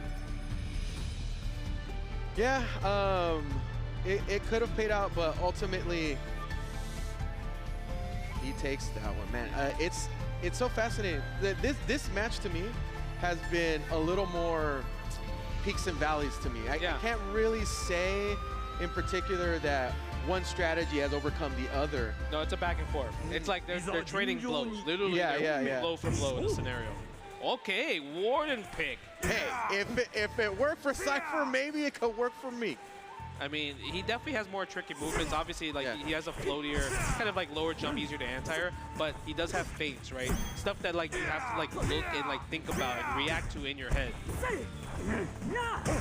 Go for the trade, nice air to air with the jump B. I really like the air buttons here from Warden. I mean, like the floaty jump it is a problem, but the angles. Oh, nice jump in. Yeah, that's the angles you could just control with him. Yeah, look at that. And I guess because maybe Shiki had big trouble with Yashamaru just jumping like crazy. Yeah. At least with Warden, like that jump B is like get back on the ground, get back on the ground. You can't just jump. Again, taking advantage of the comfort that a player likes to have with somebody like Yashamaru, with the movement and the options they have in the air and shutting it down. Now show me something else. Nice, I like this dash attack right there. Iwayou at match point. Okay, just defend, blow back. Yep, goes for the sweep again. Yep, trying to go for the air to air. And I like the decision making. I mean, you have to change up the game plan, right? You can't play this matchup the same how you were playing like against Shiki. May potentially put them in some risky situations, though. You know that Iwayou is looking forward to taking advantage of that. Yeah. Ah, look at the play that is happening in the air there. Yeah, good little punish from the sweep right there. Just a little tap. Again, another air to air. Iwayou is not biting on what you're showing him. But no blowback in this time. I'm surprised there's no blowback there. But gets the combo. Yep, throws a projectile super for chip damage. But you're giving him rage in that process, right? Right, that's true. Oh my god, yeah. Again, no bite from Iwayou. I love it. He knows that you loves the backdash. I mean, if you're playing a character like Yashamaru, your movement in general has to be really good. Has to be annoying, has to always be something. You can't just stand still, and I love it right there, like the chase down. Bro, the call-outs that Iwayou's going for here, and like almost like narrowly missing them. And look at the time, 3 seconds left. He could run back. Do we freeze time? Oh my god, we're running away. Almost got hit right there. That almost was a punish, and that probably would have caused, that probably would have gave you the victory right there. No, Iwayou the victory there. Down to the wire, match point for both. Nice anti-air, that was good. And especially that was the EX version of that, right, during the rage. Right. And this time he was like, you know what, let's run out your rage before we do anything. Tries to gamble on the parry there. And now you're even seeing Iwayou be even more active in the air when you thought that, or sorry, you being even more active in the air when you thought Iwayou was actually shutting down. Nice, I like that double jump there. Oh, trade, it actually worked out. The patience, brother, the patience there to make a situation happen. A pop has to happen eventually. Both down to the wire. I've already seen some big reads, big investments so far. Oh the my overhead God. At that range. No pops was available. That standing C 3 times in a row, he was able to call Warden jumping back. He was like, you know what? I'm gonna switch from an air game to a ground game, right?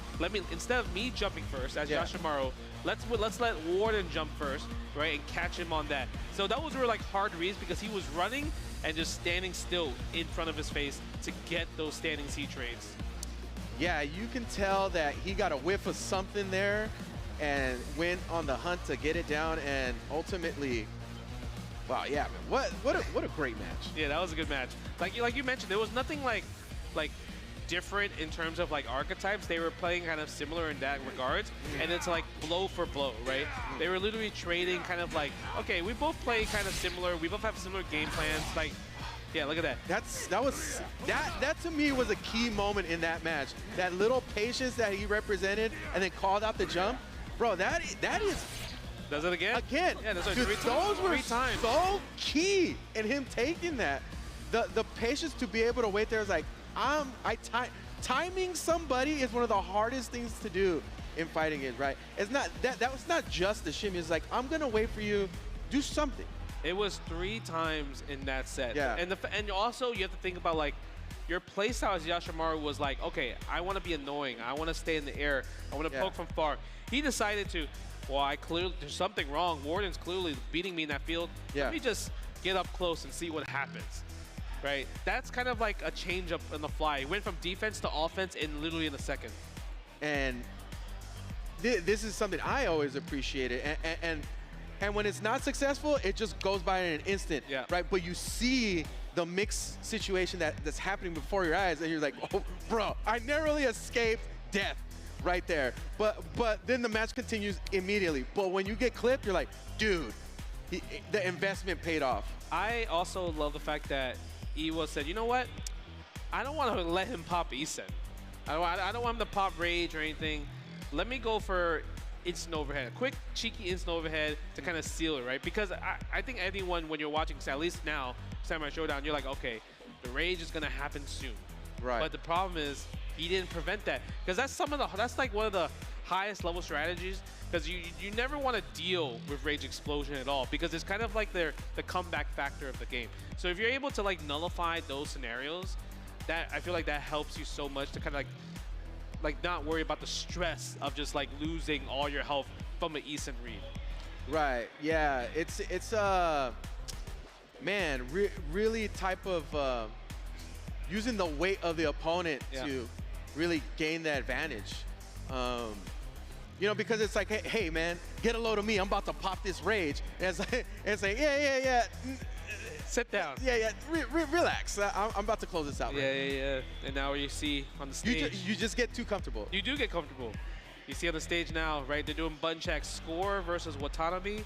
So obviously Japan versus Japan. Again, Score, I mean, like, seasoned SNK player. Like, he's always trying to qualify for every tournament that's SNK related. Absolutely. So I love the fact that he's still chasing like that SNK dream.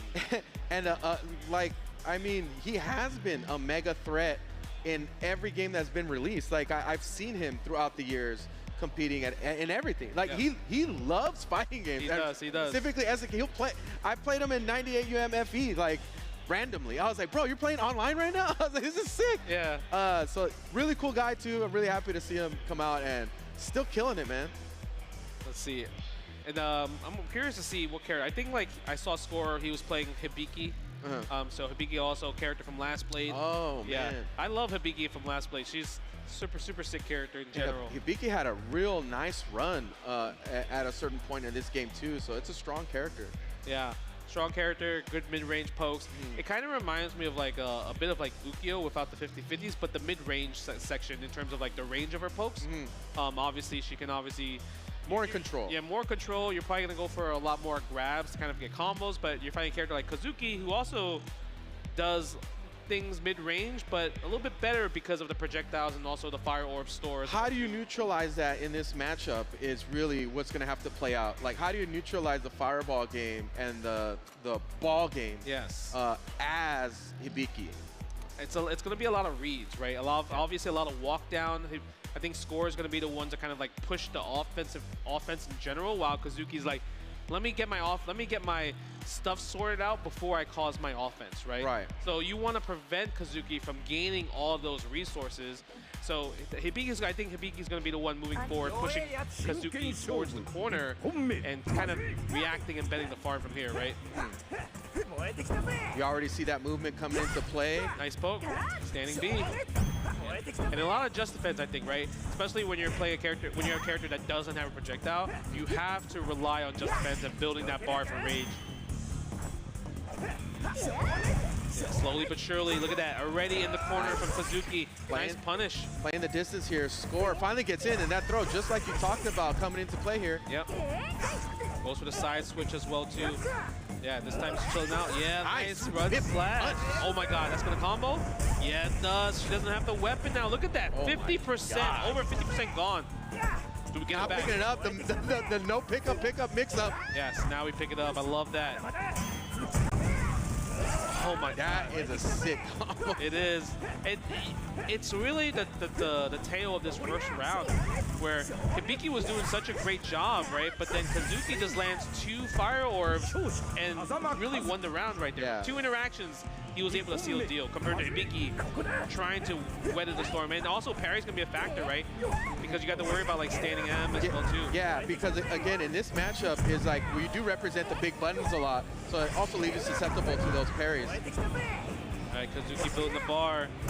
Nice. Nice guard cancel. Okay, yep, goes for the slash, get a little chip damage here and there. Really fast slash in general. Almost has rage too, so nice anti-air. Nice anti-air. Yeah, has rage now, so if she gets a combo, it's gonna do a bit more damage now. Nice, I like that. Page to go back and call that out. Oh my god, super? Yeah. Yes. Let them have it. I love that. Side switch? No, we're gonna keep it in the corner. Score, try to push him outside of the range of that weapon. Nice anti-air here by Watanabe. Yeah, the anti-air throws actually have been cooking. Gotta worry about the fire orb. You got the sun literally orbiting this man. Why did he pop? I was actually, oh wow, I'm surprised he popped there. All right, Score takes it, and now we're in a position where no meter, no resources available, so maybe parries will be a little bit more frequent here. Yeah. All right, Score playing the same game, need to close that distance. Yep, just defend and everything. But that 2A is kind of being annoying. Wow, ran in distance, yeah. Anti-air again.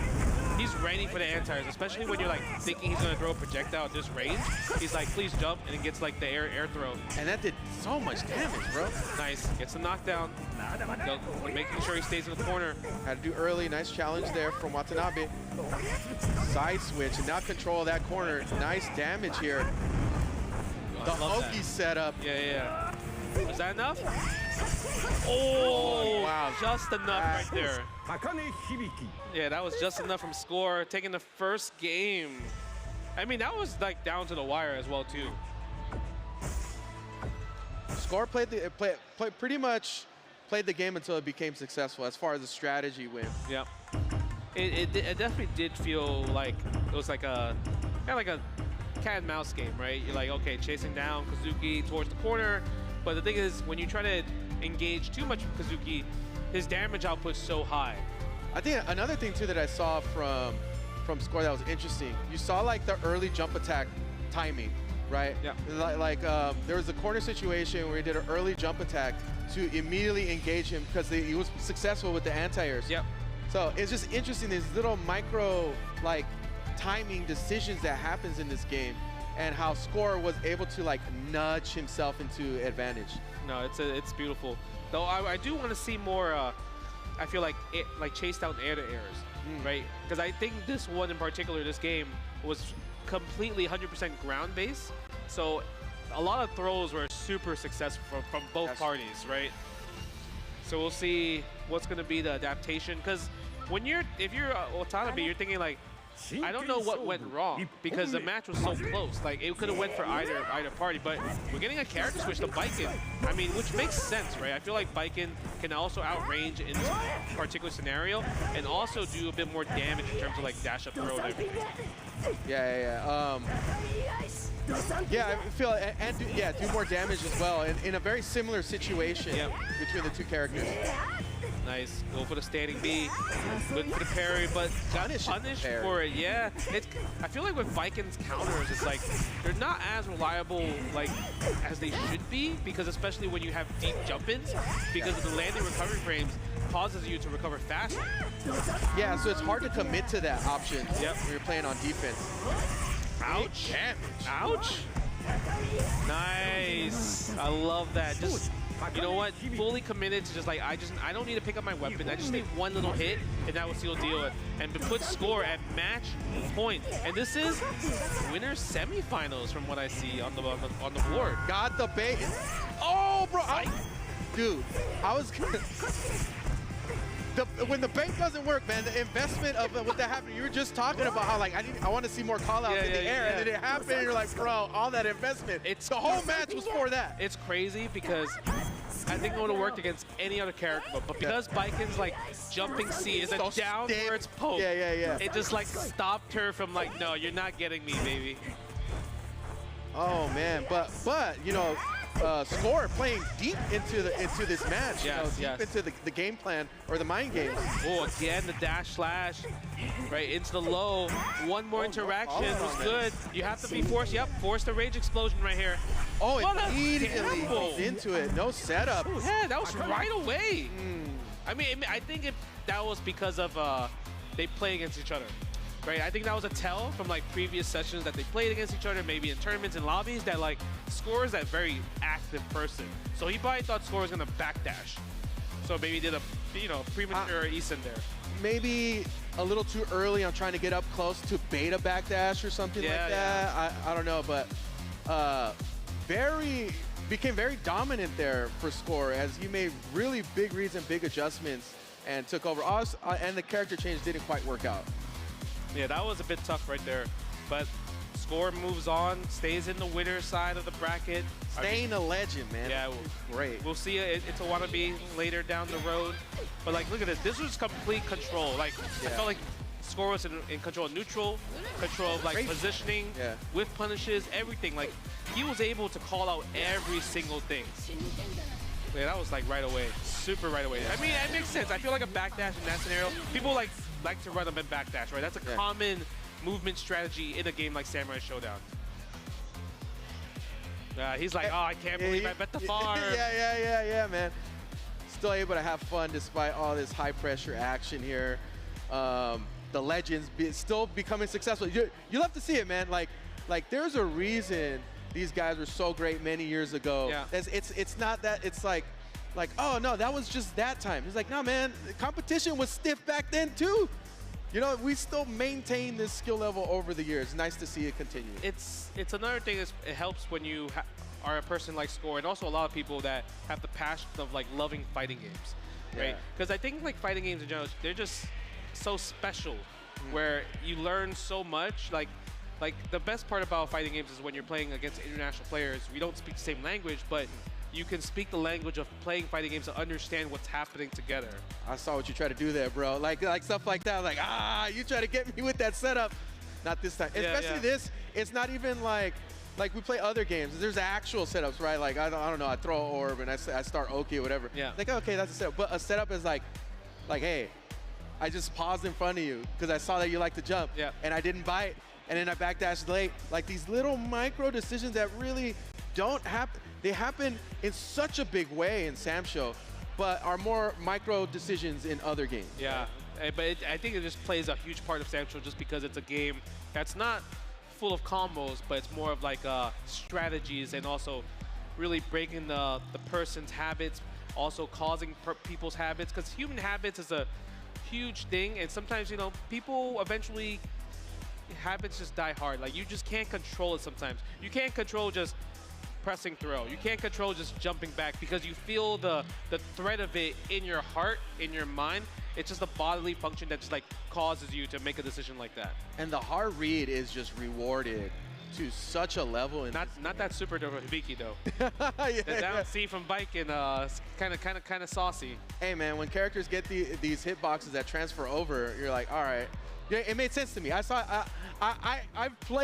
seen her in other games, and when that button came down, you're like, yeah, you're not hitting that. It was frame one, because the super came out instantly when you saw the jump. So we're like, okay, he got it. Yeah. No. But we're going to get another match. Up next is Nishinoyu versus Yu, both members from Japan. Japan versus Japan again. And, you know, we saw Yu earlier, right? So I'm curious to see what's going to be Nishi's character choice in this particular matchup right here. Yeah, I liked a lot of the stuff that Yu was throwing out there. The adjustments in the air.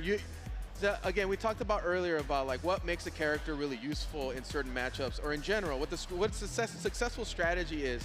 And there were some call-outs against you, and he was able to adjust. Like, okay, my character is diverse. I have other options. Yeah. And to make those adjustments mid-match is really why he's still here right now. Yeah, I'm curious to see what's going to happen. I mean, you're moving closer towards that goal, towards that top 4, right?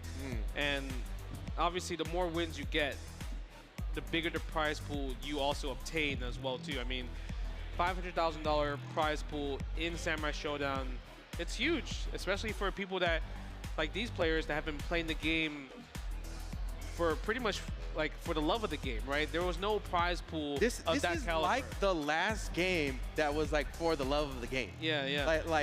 It's from that generation, you know? And I always think that's actually very, very special that we revisit that, you know, because things have changed so much since then. Let's see. Oh, Genjuro, bro, that's your we boy. got the Genjuro. That's your boy. Show me the stuff. Let's see. I mean, we saw use Yashamaru. Yeah, there we go. Avoiding. Oh my God, what happened there? Bro. The testosterone levels are busting through the roof. What just happened? What decision was that? He tried to punish the whiff throw with his throw. It missed, and then Nishi was so ready for the super. That's the thing, bro. That's the thing about Genjuro players. They're so ready to get their stuff off because it's like, hey, I got an opportunity. Look at this, man. He shows you his back the whole match. Yeah, he does. Okay, let's see. Constantly flexing on him. Love it. All right, let's see what, I mean, I feel like there was not much information gathering. No, that first round, just popped off. Yeah, that first round was a pop, right? So this is actually the first time they're gonna be fighting. Unless Yu lands his own, we'll see. Nice DP right there. Another thing afforded to Genjuro, a wonderful DP to be able to have in the matchup. Yeah. Oh, the back dash. Look at the heavy standing. Take it back to. Oh no! Again. Wow, that was so fast. The deep cuts, Justin. No, that might have been the fastest Samurai Shodown game so far that we have casted. Gorilla through that match. He landed this big things. Literally the whole time it was just big super, big hits, game over. And this is the original Gorilla, man. Like Genjuro. He was. Look, oh my God, I love it. Nice, I like that.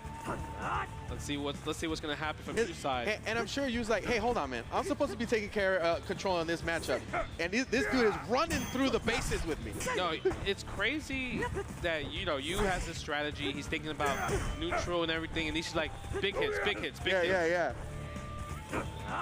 And impressively able to close the distance too rather quickly.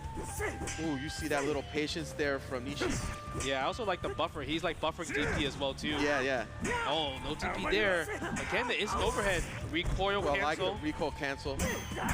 Oh my God. Here we got super, but also Genjo's bleeding. A little red right there. Might get guard broken potentially in the future. This is to me is like the most KOF I've seen this Genjuro get played. Oh, brother. Nice, again, another big hit. 16 seconds left on the clock. Running away right here. Slowly but surely almost gonna get the life lead right here. This man stays in the gym, bro. Oh, gets the guard break. Oh, nope. Bro, punish. No DP as well too. He gets the life lead, gets the overhead, tries to go sweep and a cancel from the sweep right there. Very nice. Look how much time it wastes. It wastes like 2 seconds. Wow. Nothing, just choosing to guard there. That was, how did he make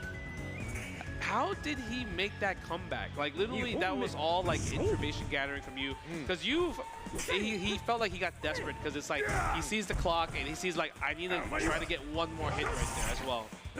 Cuts onto the other side. Nishinoyu looking very comfortable here. Yep.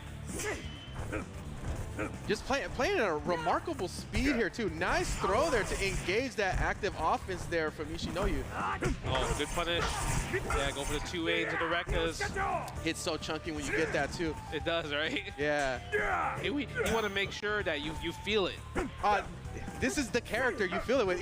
The command grab is my favorite command grab in the game. I can tell that you love this character. I do, man. It's nice. Goes for the dash up sweep. Dash up sweep is really good too. Yeah.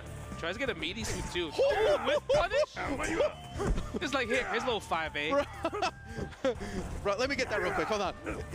You left some change on the table. Let me get that.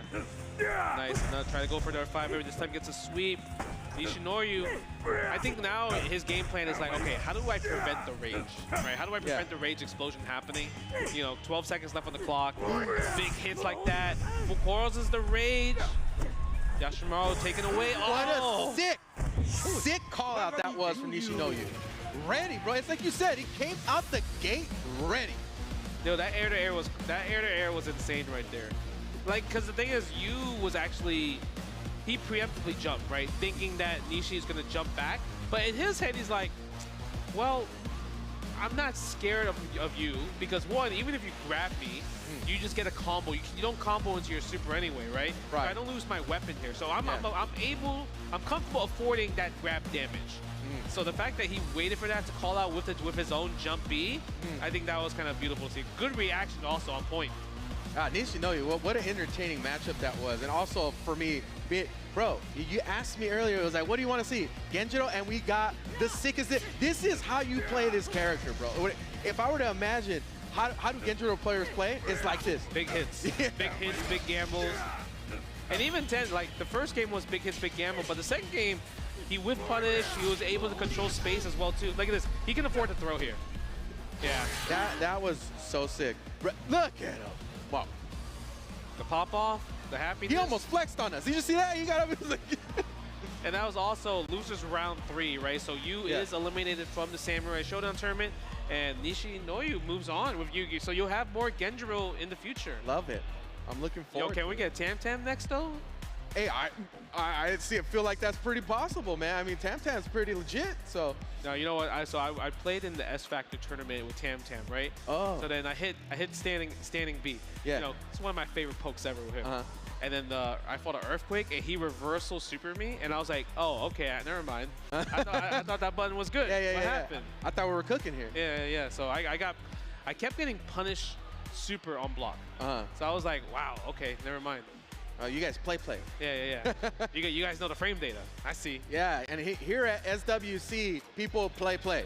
Like it's no joke. People are ready here, and you know, bro, it's such a pleasure to call these matches back to back. This is the type of event where it's like you have to wait till the match is over, run and go get your snacks, run and go get your drink or whatever, because there isn't like, oh, don't worry, it's just some pool game happening right now. It's like, bro, every single game. It's like if you go to a movie theater and you're like, I don't want to leave and miss the next scene. Yeah, because it's so unpredictable. It's like, I don't know, man. This game, to me, is one of the best crowd pleasers. It is, 100%. Like, there's games that I like to play, but there's games that I don't necessarily, as an audience member, I'm like, oh, okay, I know what I'm gonna see. But this moment to moment is so important. Every moment in Samsho is so important. Yeah, even when you're playing, you understand why you lost and why you won as well too, right? Yeah. So the fact that you have these decisions that we've been talking about throughout this entire cast, like, it's super easy to understand. It's super easy to digest. And you're like, okay, now I just need to stop doing this, stop doing that. But it's easier said than done because obviously human habits, player habits, it's hard to get rid of them overnight. You actually have to kind of keep losing to the same scenario, same sequences until you're like, I finally learned. And once you learn, you're like, yes, it pays off dividends so much, right? Yeah. Yeah, man, and it's just like, this is a perfect game to have in a crowd of other people watching other games. And be like, what's going on over there with Samsho? Yeah. And then just get stuck. Like, somebody just burst rage, bro. Yeah, imagine just you come into the first time, right, watching Samsho, and then you just see a 90% Isen just take away 90% of your health, and you're like, yo, what just happened? Why did he lose? Why did he just get deleted?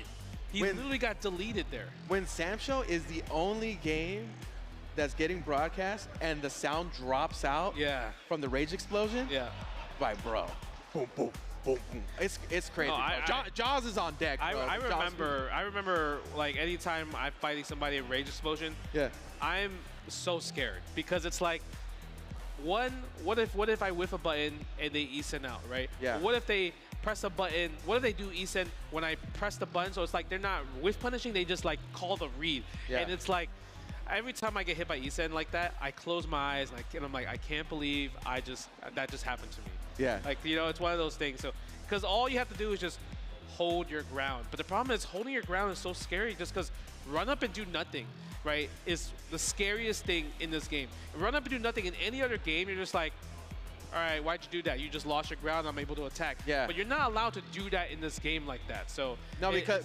jumping's huge commitment. Yep. Trying to counter throw, huge commitment. Yeah, it's just those little things. The things that would be a small thing in other games are huge in this game. It's a beautiful thing, and I mean we're seeing the highest level of Samurai Shodown, and especially from people all around the world, right? So the fact that we get to see different characters and different communities come together, and also playing for an amazing prize pool from SNK, I mean, it's beautiful to see, right? You play what you love. Hey, you know, since I got pretty lucky in getting to see what I wanted to see, I was like, I want to make another call, bro. Can we get a Haomaru out there? First of all, another classic. First of all, it has to be Tam Tam first. Okay, all right. I don't think we'll see Tam Tam, but you know. That's what hey, I got lucky once. I feel like I could make the luck happen again. Haomaru was hype. It was super sick. Yeah, Haomaru was hype. So man, that's another character, dude. Remember when he could just do the run punch, bro, and just control neutral like that? Yeah, I lost Evo because of that. I literally lost. Kazunoko, he just abused it, and I'm like, oh, I can't do anything about it. DP trades? Yeah. It's actually like, I wanted to trade, and then weapon flip afterward? Yep. No. Bring it back. That's literally that was so sick. That's literally how I lost Evo. run punch, weapon parry, and then get hit by super. Yeah. Oh man. Yeah. So if you guys could hook me up, players. I don't know. We're gonna see how much. Oh, we got Cipher up there, right? Yeah. I mean, let's check out the brackets. I want to see how far we come along. We did commentate a lot of match, and look, you see from the upper bracket, score in winners finals right here, and then he's gonna fight the winner of Niceball and Masaton. But the lower bracket, obviously, we just saw Genjuro, your boy Nishi, going up 2-0. And the next match, we're gonna see Cipher versus Okkun. Right here. I mean, that's going to decide who's going to be the 6 players, right? Because obviously now we're down to 7 players so far. It's so crazy. You look at this bracket and you're like, wow, so many players from the LCQ and from the tournaments in general just to get whittled down to this. Yes. And no match should be missed here, folks. You need to stick around to its conclusion to see where this is going to go and how exciting this is going to be. Yeah, there's actually 2 streams going on simultaneously, and they're both running Samurai Shodown. So the other side, the winners semis, Niceball versus Masaton is actually happening on the other stream right now. That's right. You guys have to manage 2 streams going at the same time of some of the most hype gameplay you're ever going to see. Yeah. So it's definitely beautiful to see. Like, obviously, we're running Samsho all the way to top 4, I believe, right? And that's going to be left for the finals for Sunday to crown our SNK World Championship 2025 winner, right? So we got Cipher and Okkun on the stage right now. We've seen both of them play already. They both kept winning their matches. Obviously, they're coming from the lower bracket side, so whoever loses here is out of the tournament. Well, both also down for the big plays. It's so far what I've observed from these 2 players and how they concluded their matches. So, I mean, especially Cipher, where he's willing to change characters in a less than a moment, right? Notice. So we saw Warden come through super hard. So I'm curious to see if we're gonna start out with Baiken first, or are we gonna go with Warden first? Warden looks so good, man. I guess it depends on. It's the character matchup. Yeah. Yeah, so I do like the Warden, though. I feel like every time we did see a Warden on screen, they've been successful. Okay, Bison, but we got Mina. Right. Okay, we got Mina. I understand a little bit of a different look here. Maybe Cypher's trying to see what Okkun can offer in this matchup here. Yeah, this is our first time seeing Mina during our cast right here. So yeah, I think in the other cast, they have also another Mina playing. Okay, nice. I like the little trade. Oh my god, that down C right there. Instant overhead is available. I like the 2B. Trying to chase it down. Cipher connects. It just feels so hard. Like, I feel like Cypher's like, all right, I'm just gonna maul you. Yeah. Right? And it'd be like already just closing the gap at the quarter. You gotta be really careful too, because could get those backdashes called out, seeing as Okkun really wants to get that range going. Nice. Yeah, look at that. That's actually a good trade for Cipher to push him back into that corner. Yeah, go for the 2A. Tries to push him out. They'll get too close. Comfort, Okkun. Cipher is in there. Nice. I like that early exchange right there because if he was a little bit later, Cipher would have won that air-to-air. Yeah, just like that, air-to-air again. But Okkun was able to afford it, tie it up. He's going to come into this third round with Rage available, though. And Cipher still trying to impose that march down style into this match. And Okkun's just trying to escape and maintain that range. Yeah, charging up the arrow. Like nice. Representing that low hit right there. That was scary right there. Yep. Jump back, try to catch something. I like that jump kick right there, okay? Jump D. Successful zoning so far here from Okkun. Cipher looking to hunt to get a hit though. Yeah, he's jumping a lot though, right? Oh my god, the trades. Rage explosion is gonna happen here, I think. He's trying to thread the needle so hard in this situation. Oh my god! Oh, the bait! The run-up bait from Cipher. Do you see? That's just what happens, man. Run up, do nothing. Run up, do nothing, and you got Okkun to press the button first. That feels like, to me, a little bit of jumping the gun on that decision. Yeah. But also, you didn't get enough information in the match to maybe like make an educated decision. He got mauled.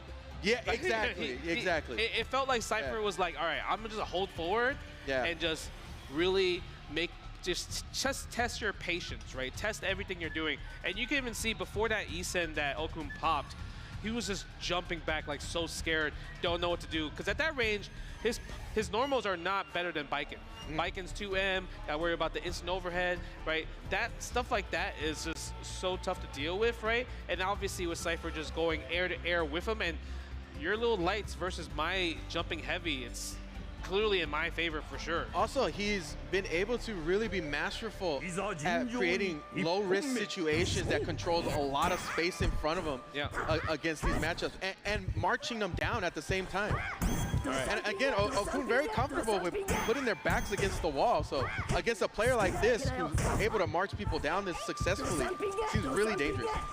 Oh, nice. I mean, I think he needed more damage. He picked the character with a bigger damage department.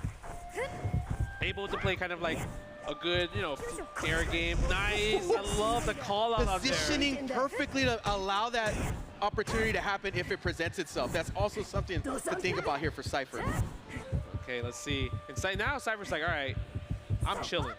I just need one little hit. Yeah, look at that. One little hit. Oh my god, the magic pixel still exists. And he also is probably like, you know what, I don't want Shizu to have like the charge ready, right, to just do massive damage, because that is also a factor that we haven't seen yet, but one bad backdash and you're done. That's it. That's it. You're done. Oh, big bait on there.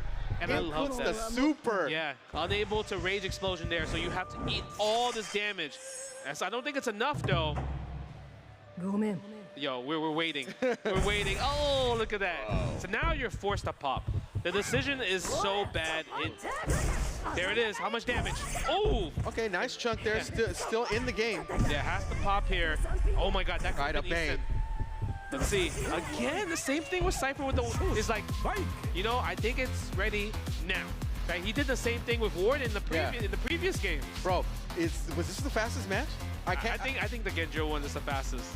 You know what? You know why it wasn't the fastest to me? Oh, because I was game? No. I was so locked in. Like time stopped for me because I was like, bro, Genjuro, and he's murking dudes. I mean, this was also a fast match as well too, but I think it was because of Cipher's realization of like, because I think most people, when that whiff DP from Shizumaru happened, most people would just press like a heavy button, right? Yeah. But he said, you know what? I don't want to give you any opportunity to rage explosion. Let me just take out a chunk of 80% of the health right now and worry about everything else later. And I mean, that's what really sealed the deal for sure. What's really scary about Cipher, this was a big moment in the matchup. What's really scary for Cipher is, can we say that we've really seen him sweat so far? I mean, he's in loser, so I guess he had to sweat, right? But it's just been tough. Now, the first time when he had to switch to Warden against Guppy, that was a tough one. He had to make a huge comeback there. Yeah, look at that. He's so good at realizing when the opponent wants to like engaged right there, right? So he's willing to bet those moments of just like dash, dash A, dash A. You can literally go back to the last match and how he closed out and be like, it's mirrored itself, yeah, right? Yeah, with a different character, that's all, right? So it's beautiful to see. Cipher moves on. Now we're down to 6 players. 6 players now, I believe. Kind of insane when you think about it. I don't know, man. I mean, it just feels so great to be able to call these. I keep saying that, you know. It's just like, I'm just excited to see what's coming up next. Who do we got up next? Oh, we just saw that sick man. Nothing has been even close to being like in the middle of the road of a match, right? Yeah, that's true.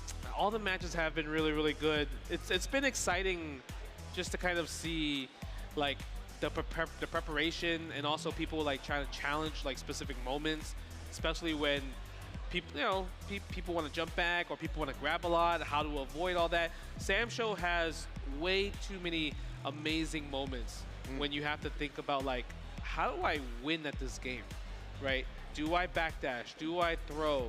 Do I be aggressive? Do I be defensive? Do I zone? Do I block with my face? You know? Speaking of which, this matchup is going to be super interesting because you have 2 complete opposite strategies here going into this match. And I'm really curious as to how Niceball deals with Genjuro, with Genjuro, especially this Genjuro. It's like or maybe a character switch. I don't know. You might get Hamaru. Get Hamaru in there, and I don't know, man. I'm curious if Niceball is going to start with Sogetsu or use the Iroha pick, or maybe a different character. Like obviously we know he really gravitates towards that type of archetype of like kind of like playing more defensive, playing more zoning. So it really comes down to, I mean, Nishi's going to be the one that has to utilize all the different type of offense, all the different attacks for sure. So I would assume that Niceball would feel real comfortable if this is in fact the Genjuro matchup to just go with Sogetsu. Yeah, because it plays into its strengths. Yeah. You would think, but again, the player-to-player matchup is so important in Samsho. Yes. It's like, okay, you got to prove that you could deal with this guy. I mean, Nishi is comfortable fighting against, like, I think characters that do little damage. Yeah, like your strategy is little damage, little hits, because all I need is to get one good read and bet on one big damage, right? So it feels like Nishi's okay with me. I don't think he's going to be annoyed. Yeah. So it's going to be up to Niceball to try to, like, fill that kind of, like, that glass and kind of, like, force that glass of water just to spill over, right? That kind of, like, that frustration point, the boiling point. So it's really up to him. But also notice there were moments in there where Nishi just showed general tight gameplay, not just being a gorilla. Yeah, you're right. So, and because that match went by so fast, we didn't get to see the full skill set that could potentially be there for Nishi. Yeah, let's see. All right, I think we are. I did see Sogetsu and Genjuro locked in. So we're gonna see those 2 characters just open up this first game right there. Like whoever wins this actually will be in the top 4. So this is a qualifying match right here. First Samurai Showdown for Sunday Finals. Oh my God, let's throw right away. Bro, empty, no DP, nothing. Okay, yeah. Oh, he tried to wind up on him. Here we go. This is ideal of how you want the situation to go for Niceball. Yeah. He's got to sit with the orb in his bed. Like, I got to chill. I got to wait for this. Okay, he might not. It might be hard for Genjuro to kind of get around that nice block. Bro. Oh no, this is not. He knows the matchup. He's like, yeah. I'm not worried about this. This is Genjuro, baby. Look at the real estate. That little ball, and he just gets a free run up every single time. The tease of that ball. Yeah, like, hey, what are you doing? I'm in your face. Do something. Oh, look at this. Every time you try to jump out, it's just tidal wave. Look at that. Yeah, trying to find something to approach here for Nishi. It's uphill battle for sure. And this is his first time finally getting his turn, right? And now his turn is gone. Yeah. Look at the pokes. There it is. There's the DP. All right, here's the anti-tire. What's going to be the bet? Again, dash A, and it's a trade. Niceball's willing to trade all day. Like, you actually, of all the matches you see with Niceball, now you see the gameplay get set up and have a lot of control. Yeah, nice 2-piece right there. Now setting up another ball right on top of his head. Yeah, and against other characters, you're not afforded that much control in the matchup, but here, it's really evident here for Niceball and the advantage. Nice block right there. Even that card is really hard to set up against this character. It's not something you could just throw out there. Yeah. Again, tidal wave. Big gamble. Okay.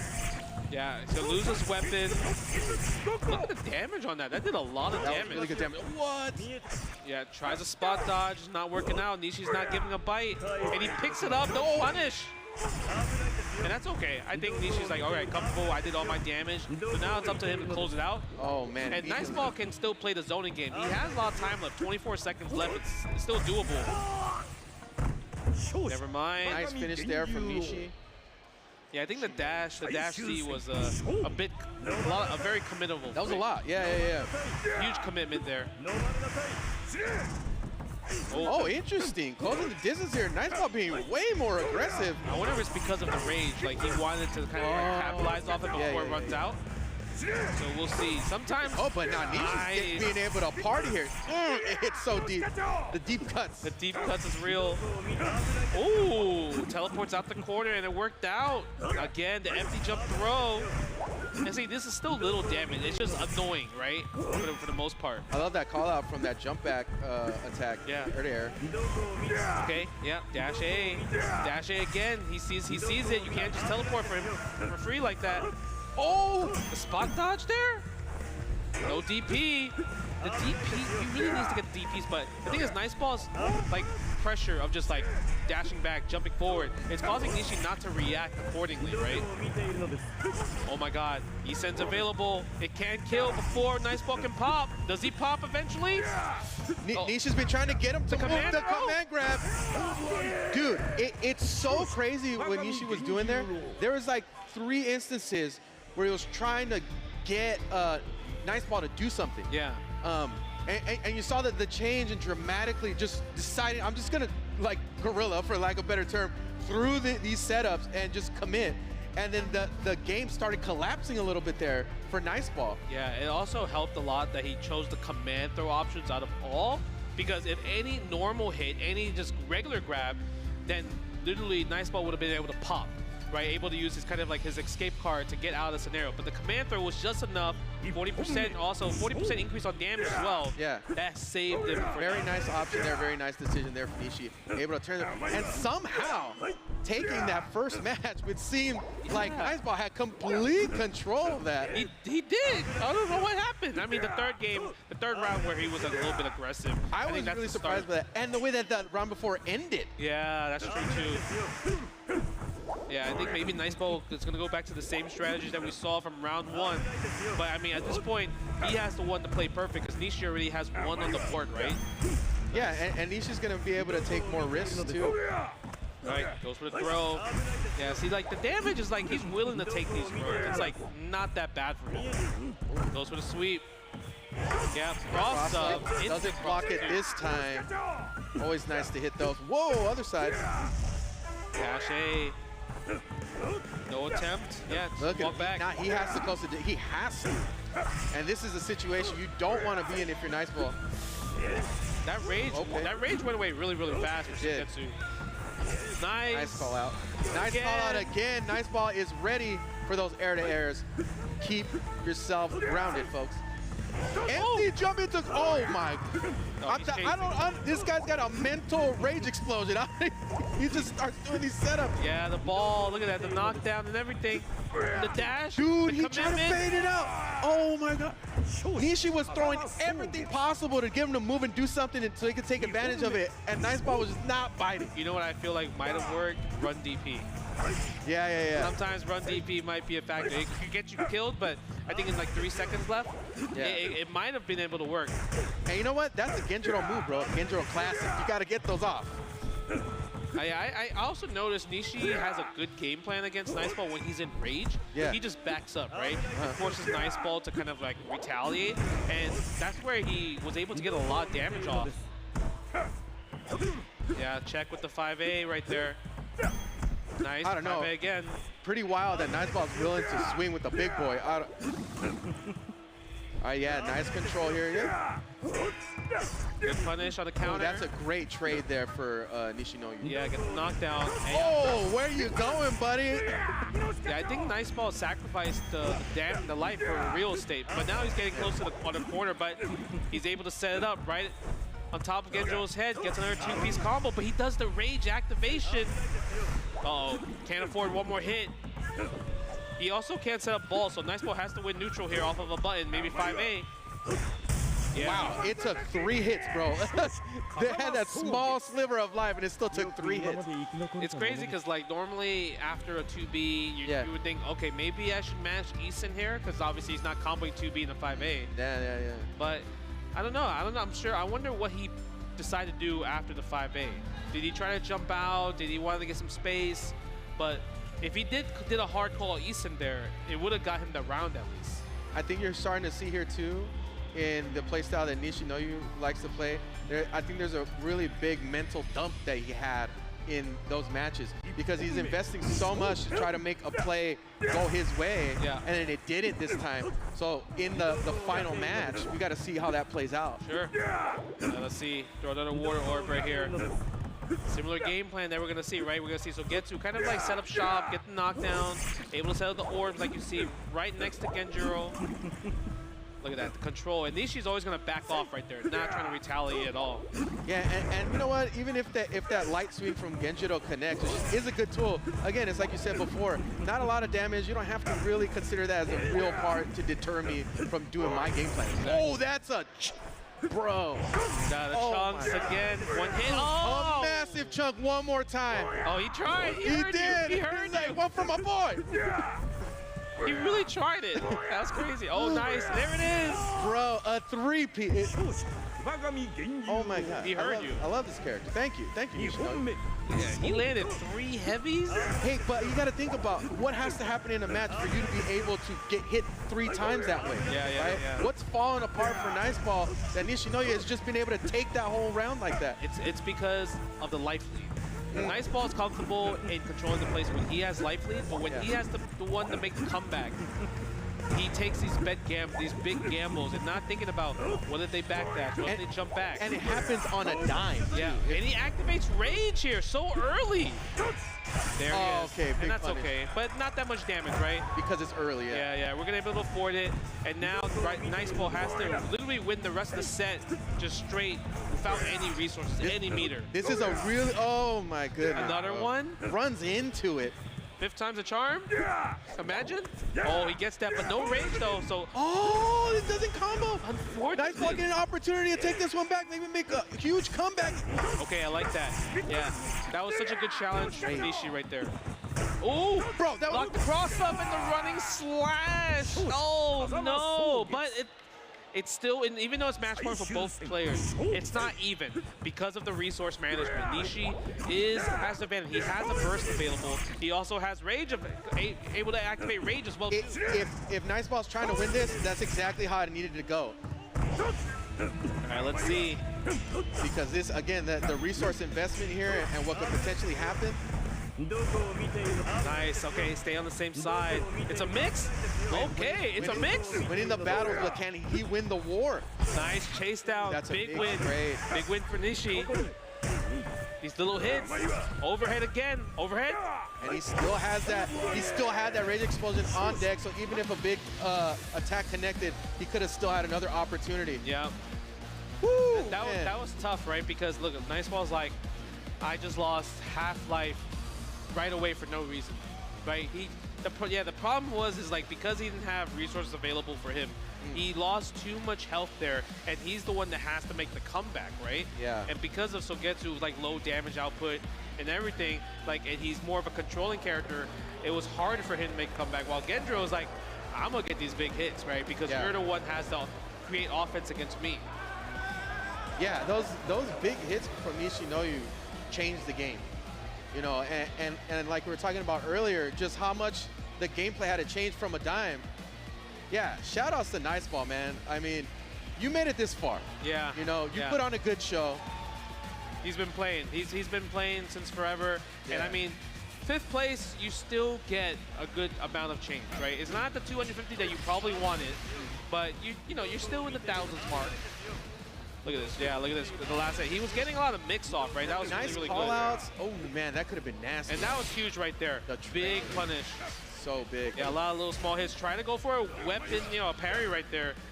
This last part, Nishinoyu was in complete control. The run-up patience, run-up, just try to, because he knows that Niceball has to make so many risky decisions. Very wonderfully played there by Nishinoyu. Yeah, I mean, and they're both happy for each other, right? Yeah. That's the coolest thing. And the parry was a really hard read because Genjuro, I mean, he's not a character that you frequently get to see get parried a lot, right? Because he likes to go for a lot of low hits. If anything, he's going low for low, hit confirms as well too, right? And if anything, if he goes for a big forward heavy, forward C, he's going to do it after any type of whiff, not just preemptively do it. Yeah. But I mean, it's beautiful to see Samurai Shodown at a SWC 2025.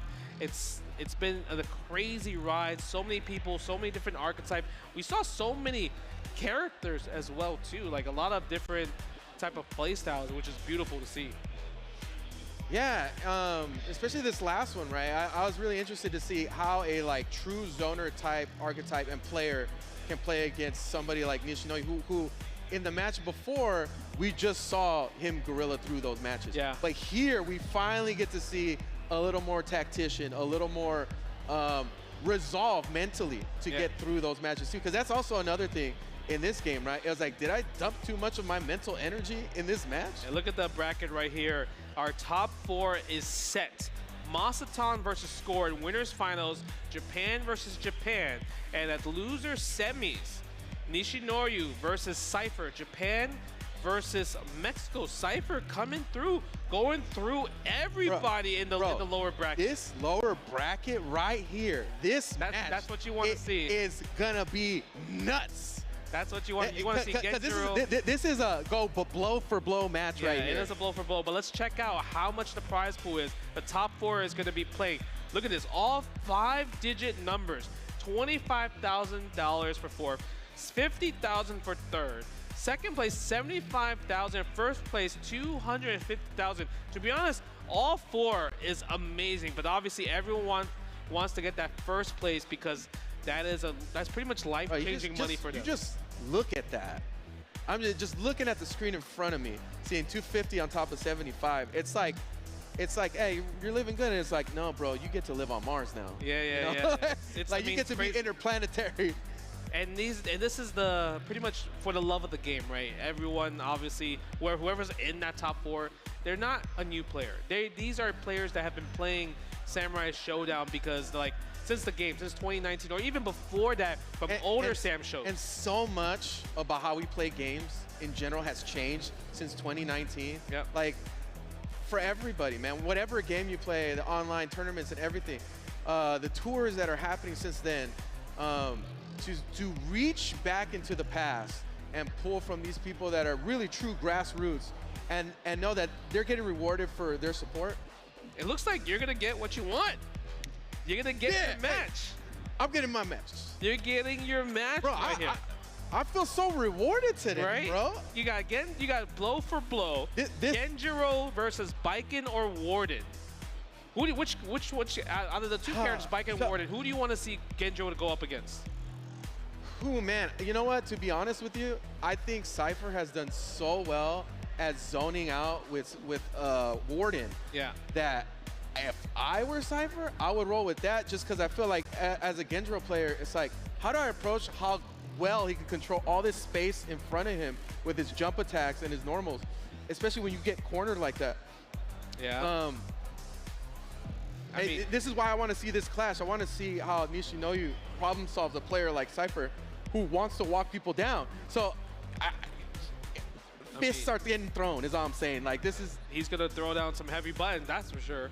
Yeah, definitely. Yeah, I feel like Nishinoyu, I mean, his Genjuro, his punishment game, it's been so strong. But also Cipher, I feel like, also can deal the same amount of impact, same amount of damage as well, too. So I'm actually curious to see how Cipher is going to deal with Nishinoyu's Genjuro in general. So the thing that I really like about Cipher is that he's able to mitigate a lot of options with his placement of his normals, but also at the same time have this like slow progression of offense and movement to walk you back into the corner, which is a pretty difficult thing to do. Like, one thing is to neutralize a lot of options, but also to be offensive in your movement to create those openings. But then you got a guy like this, like Nishinoyu on the other side. I don't know how that plays out. That's why I can't wait to. You got the hard or button check though. They're playing around, bro. Yeah. They're playing with my heart. This would be so sick. Yeah, that's a 2019 matchup right there. That is a 2019, and also a lore matchup too. That's so sick, bro. I mean, we're living in the best timeline, bro. We are. I do want to see how Cipher. I want to see first Cipher's character pick. I do want to see the Warden. Warden does get me hype just because the way that we have seen the character movement in general, air-to-airs in general, also just the amount of damage that he can deal, because he also has big damage buttons just like Genjuro. Yeah. Yeah, so we're gonna see they're setting up their button checks, making sure everything is good, because I mean, this is a $25,000 money match. Fourth gets $25,000. Third place gets $50,000 at least. We're gonna get into the margins in this match, really. Like, if anything moves the needle, maybe with how tight Nishinoyu can actually play too, on top of playing like a gorilla. Yeah. Maybe that makes a difference in this match. Let's see. I mean, he already strikes first blood, right? Getting Baiken to the corner. Cypher's able to kind of push it back out to the mid screen with that 2B right there. Nice combo. Version. Yeah, goes to the side switch, runs out of it. Nishi rolls out of it as well. Forcing Nishinoyu to commit again, like, they had no choice. Wow, but these trades. Yeah, not in his favor. Baiken is definitely winning these trades from a long shot. Rage is a factor for both sides as well, too. Nishinoyu being very careful with their movement here and their spacing. Nice, gets the knockdown from the slide. Okay, like the air, right? Using the tatami mat, trying to create space. I like the run up as well. That should be enough, maybe? Yeah, no! Not quite yet. Okay. Yeah, the running A. I feel like Cipher's running A is like the strongest by far. It's been cooking with that running A. Trying to engage with that running sweep there, Nishinoyu trying to catch some movement. Okay. Nice reset. Yeah, I like that as well. Jumping away. Again. Sweep. See that Cipher likes to move around and using that sweep to his advantage. Yeah, that's like a commitment call out, right? That's when you know, like, okay, I watch your matches, I know what you like to do. There's the DP. Yeah, the EXDP during the rage. I like that combo. Bro. Deep cuts, like you call it? Yeah, deep cuts. Look at this. You see how the positioning, he's like, okay, I got you with this. This is like this little wall right here. Yeah. But the thing is, Cipher is kind of like being a gorilla on his own, forcing him out himself out the corner. There it is. It lands one. Okay. No air-to-air and the command throw. Yeah, whiff jump B into command throw from Nishinoyu, tying it up. And we're going to see who's going to win this first game right here. Huge important game to win. Nishinoyu has been super careful in placement, like in like the spacing that he's sitting in, trying to bait out from Cipher. Oh my God, he pressed a button? He does not, and that's okay actually. That was a good gamble actually. Yeah, because that reverted him to not being so negative, getting a huge punish. Hey, maybe he thought Nishi was going to go for a Rekka in this situation after the fireball. Okay, I like just that. outside of the tatami. Nishinoyu is really fighting those margins. It's like threading the needle so far. Yep. And it's still a really tight race. Yeah, it is definitely tight. Over the standing B right there from Nishi. Eventually, the rage explosion is going to play a factor. Cipher getting a little extra hits out of sudden. Look at how much of this match is getting played out directly in the middle of the stage. In the middle, yeah. It's so crazy. They're so close against each other. They don't have the farthest range in normals, but I mean, they love to go for throw attempts. They love to go for mix. And Cipher, what? I can't believe it! I can't believe it committed to that. There's no way. If he blocks that, that's a free E-Sen and that's a free death. I don't even know where you pull that out from, bro. That is so crazy, man. Yo, that was actually, I don't know how he lands these miracles heavies. Bro, that was a deep call out from the ancestors, man. I don't know how you do that. That's so crazy. Yeah, because if you guys If he blocked it, it was over. That's like what you don't do. Yeah. It just worked out. Okay, I mean, 1 on the board for Nishi. I mean, the thing is, these call-out is what makes Samurai Shodown special, right? Oh man, but dude, the battle was so head to toe, and it's like, what a big advantage is just to get 1 on the board. You know, like you gotta go into a battle like this again. Now I gotta wear 2 back-to-back as Cipher. Oh, tries to get that 2-piece right there. This time we land the super though, unarmed. How are we gonna get the weapon back? Nishi willing to throw hands here. Nice. Oh, there it is. It gets the sword back. He could have got punished there, but Cipher pressed the button a little bit too early, just right in front of his face. Almost got a chase down right there, but that jumping back B is such a great normal. Bro, the empty jump into crossover. Oh my god. He's been landing empty jump special moves, right? Yeah. Empty jump command throw, empty jump cross up, and it's just been working the whole entire time. It's so funny how effective that is in a game like this where your jumps are so floaty, but it's because the opportunities of what can happen are very scary. You could get punished really hard. Yep. Again. And it hits from downtown. A big swing. Yeah, look at this. 8 Just seconds trying left to on get the it clock. to connect. How does he land this? How does he get the hit? 5 seconds. I don't think Cypher's going to give it to him. If you just... Woo! Do it again. Yeah, he's going to just block. He's like heat-seeking missile right now. Gotta get out of range. No recoil. Oh, dude. I mean, he got the after hit, though. The time over hit. The fully cocked swing throw. The crazy part was, at that point, like, even if you throw him, you didn't have enough time to finish the combo to kill him. Nice jump out. Good damage. 50% gone instantly from that. And still resources on deck here, so if he's able to take this out, we'll take it to a pretty even match. Yep. Nice. Again, go for the universal overhead. No DP on that jumping. No, again, no DP, but we got air-to-airs, though. And the cross-up. All right, man, we got a match here. Cypher's going to have to really tighten this up. Yeah, it's insane, right? Because Cipher, I feel like he's been moving around the most out of the two, while Nishi's like waiting for like these opportunities, these mix-ups, these hits. So it's just interesting to see how Nishi's getting these big hits is the interesting part. These big gambles, these big reads. And what's great too about Genjuro is he can also play the small game too, like these little hits like this, or the cross up Rekkas. Yeah. It's like, but he also swings like a mammoth. He is. So it's so dangerous to play like that against him. Okay, the dash A, dash sweep as well too.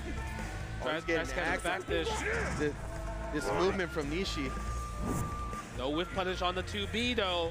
First time I've seen Cipher be so careful. I mean, look, his tournament life is on the line right here. Goes with a sweep. Oh, the sweeps start connecting. Nishi's onto something. Smells blood in the water. Yeah, pop is going to happen eventually for the rage explosion for sure, for maybe even both sides. It might preemptively do it. Unless Nishi lands a forward C right now. Oh my God. Because if I feel a big hit coming, man. you hit a wind blowing in the background? Bro. They might as well turn the music off right now. Just let it play out. Oh, no DP again. Yeah. 9 seconds left. He goes for it. Oh. He has to pop.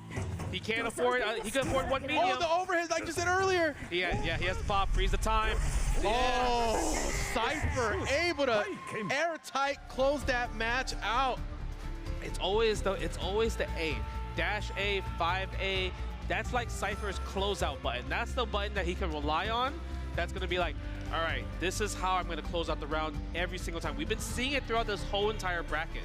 How about also immediately going to that overhead once Rage Explosion became a real possibility? Just like you called out earlier in the earlier matches. And that little bit mounted up to taking the whole win in there. It is. That's so crazy, man. Like obviously when people think about Samurai Shodown, like they think big damage is a factor, but little damage, like little things matter so much in this game. Every single moment right there, right? Dude, forces that. And then he had a forced situation where it was like, well, I would have liked to have Rage Explosion off of that hit, and with so little life. Yeah. You can't even afford the next hit. Yeah, exactly. That was beautiful, and now we're tied 1-1. Who is gonna go away to either fourth place for $25,000 or keep fighting for that $250,000 prize pool? All right, we're going back to the same characters again. Nishinoyu versus Cipher for the last match. Now let's see. Okay, yep, jumping back to Tommy Matt. Try a little zoning tool, but Nishi got Cipher in the corner, and again, that hits every single time. Very nice. Yeah, he keeps trying to challenge right there, but the Rekka feels like it just comes out faster than Baiken's buttons. Yeah, tries to get a sweep. I like that. Running over from the floaty jump. A little bit of a roll reversal, able to control that corner for Cipher. Yep, back to the corner again. A lot of movement. We finally see a DP there. A little risky there. It was risky, but hey, we got the knockdown anyway. Oh my God. Oh no, that combo. Oh, ouch. And here we go. The game flipped on its side now. It felt like when he got knocked down, like he was about to get stunned. That's what it felt like. And runs out with a command grab. Nice. Wow. All right, Nishi is in the bag. I like the fact that Nishi wasn't like kind of like deterred from his original game plan because he lost the second game. He's like, I'm still going to keep playing how I want to play. Yeah, there's the DP. That's what we've been waiting for, right? The whole entire time. There's a lot of jump-ins. Cypher's been jumping a lot with Baiken. Okay, yeah, there's overhead. There's the free damage. Push back, I like that. Get the positioning. Get everything in terms of the real estate, right? You want to get the Oki as much as you can. It's not real Oki, but at least we got kind of like positioning Oki. Yeah, exactly, especially the way that Nishi's playing so well in the spacing and the type of control, calling out with a lot of these sweeps. Everything's starting to work for Nishi. A lot of great little call-outs here so far. But Baiken got that down 2C right there. Oh, another 2C. For the big one. Yeah, okay. You got the hit. Nice dodge. Nice dodge there. No super? Wow, that would have been big there. Yeah, I wanted him to gamble, like, does Nishi pop, right? Does he just take the super right here? Gonna have to pop here. Overhead again. Trade down to the wire. This could be it. Oh my God, no whiff punish on the overhead. So far in that situation. Nishi backing up, wants that to run out, but it's got some good time on that. Run A again. Run A again. Match point. Cipher is going to be kind of like hurting when it comes to resources like we always been seeing. But he's been getting 3 good clean hits with the down 2B. Okay. Cipher trying to not be in the way of Nishinoyu's Genjuro right now. Again, there we go. Cross up Rekka. Sometimes it's hard to be ready for it every single time. The pressure is on. Nishi does have available for Rage Explosion. So Cipher has to find a way to prevent that if he possibly can. And Cipher is forced to engage in a lot of situations, try to bait more because of not having that Rage available. Yeah. I mean, he's winning the engagement. But if he does land a hit airborne, then he can technically... Oh! That was so sick. It calls out so many options with that cross-up. Run DP. Oh my God, down to the wire. He has Rage available. Can he get the grab? Do we risk for the run throw? I feel like we can't. Oh, he takes the hit. Forces the Rage Explosion. What's going to happen now? Nice. Good check. Cipher is so willing to get in that space. It's so crazy right now. It's so dead. That stick of dynamite is not going to go out anytime soon. And he goes to the ground and he gets the kill. Wow, Nishi. Bro. And once again, it's been what's his ace in the hole. Empty jump special move. Empty jump command throw, empty jump cross up Rekka, and it worked right there again. And it literally killed at the final hit. What an impressive match that was. Shout outs to Cipher. What a phenomenal tournament run Cipher has had. Wow. That was crazy. Like, Cipher literally took things down to the wire, right? And now we have Nishi moving on into the lower bracket finals where he has to fight, fight whoever's going to be sent there from Masaton or Score. Yeah. Look at that. It was crazy last minute plays. He did pop right here, right? And it was hard, like that was there, the dash up 5A right here. And Cipher, like you mentioned, he was willing to keep going forward. He wasn't scared of the Rage Explosion here. I'm telling you, man, this stick of dynamite was not going to go out, and that played a factor into how this ended like that. Yeah, because you know why? Because I feel like that empty jump maybe was successful because Cipher probably looked at the Rage. See where at that one hesitant notice, it's like, hey, how much Rage do you have? Wait, did I just get crossed up? It might have been one of those scenarios. Yeah, I'm sure once he landed, I'm sure he knew that. Was like, I think this cross-up's gonna hit for sure now. Like, He's been landing nothing it. happened. He's been landing it. Like just feet on the ground, this cross-up's gonna land. Gonna hit now. But it's been an intense Samurai Showdown, just like seeing our top 3 and everything. Now we got top 3 available, but we're gonna take a quick break. Don't go anywhere because more SNK World Championships 2025 is coming soon to you.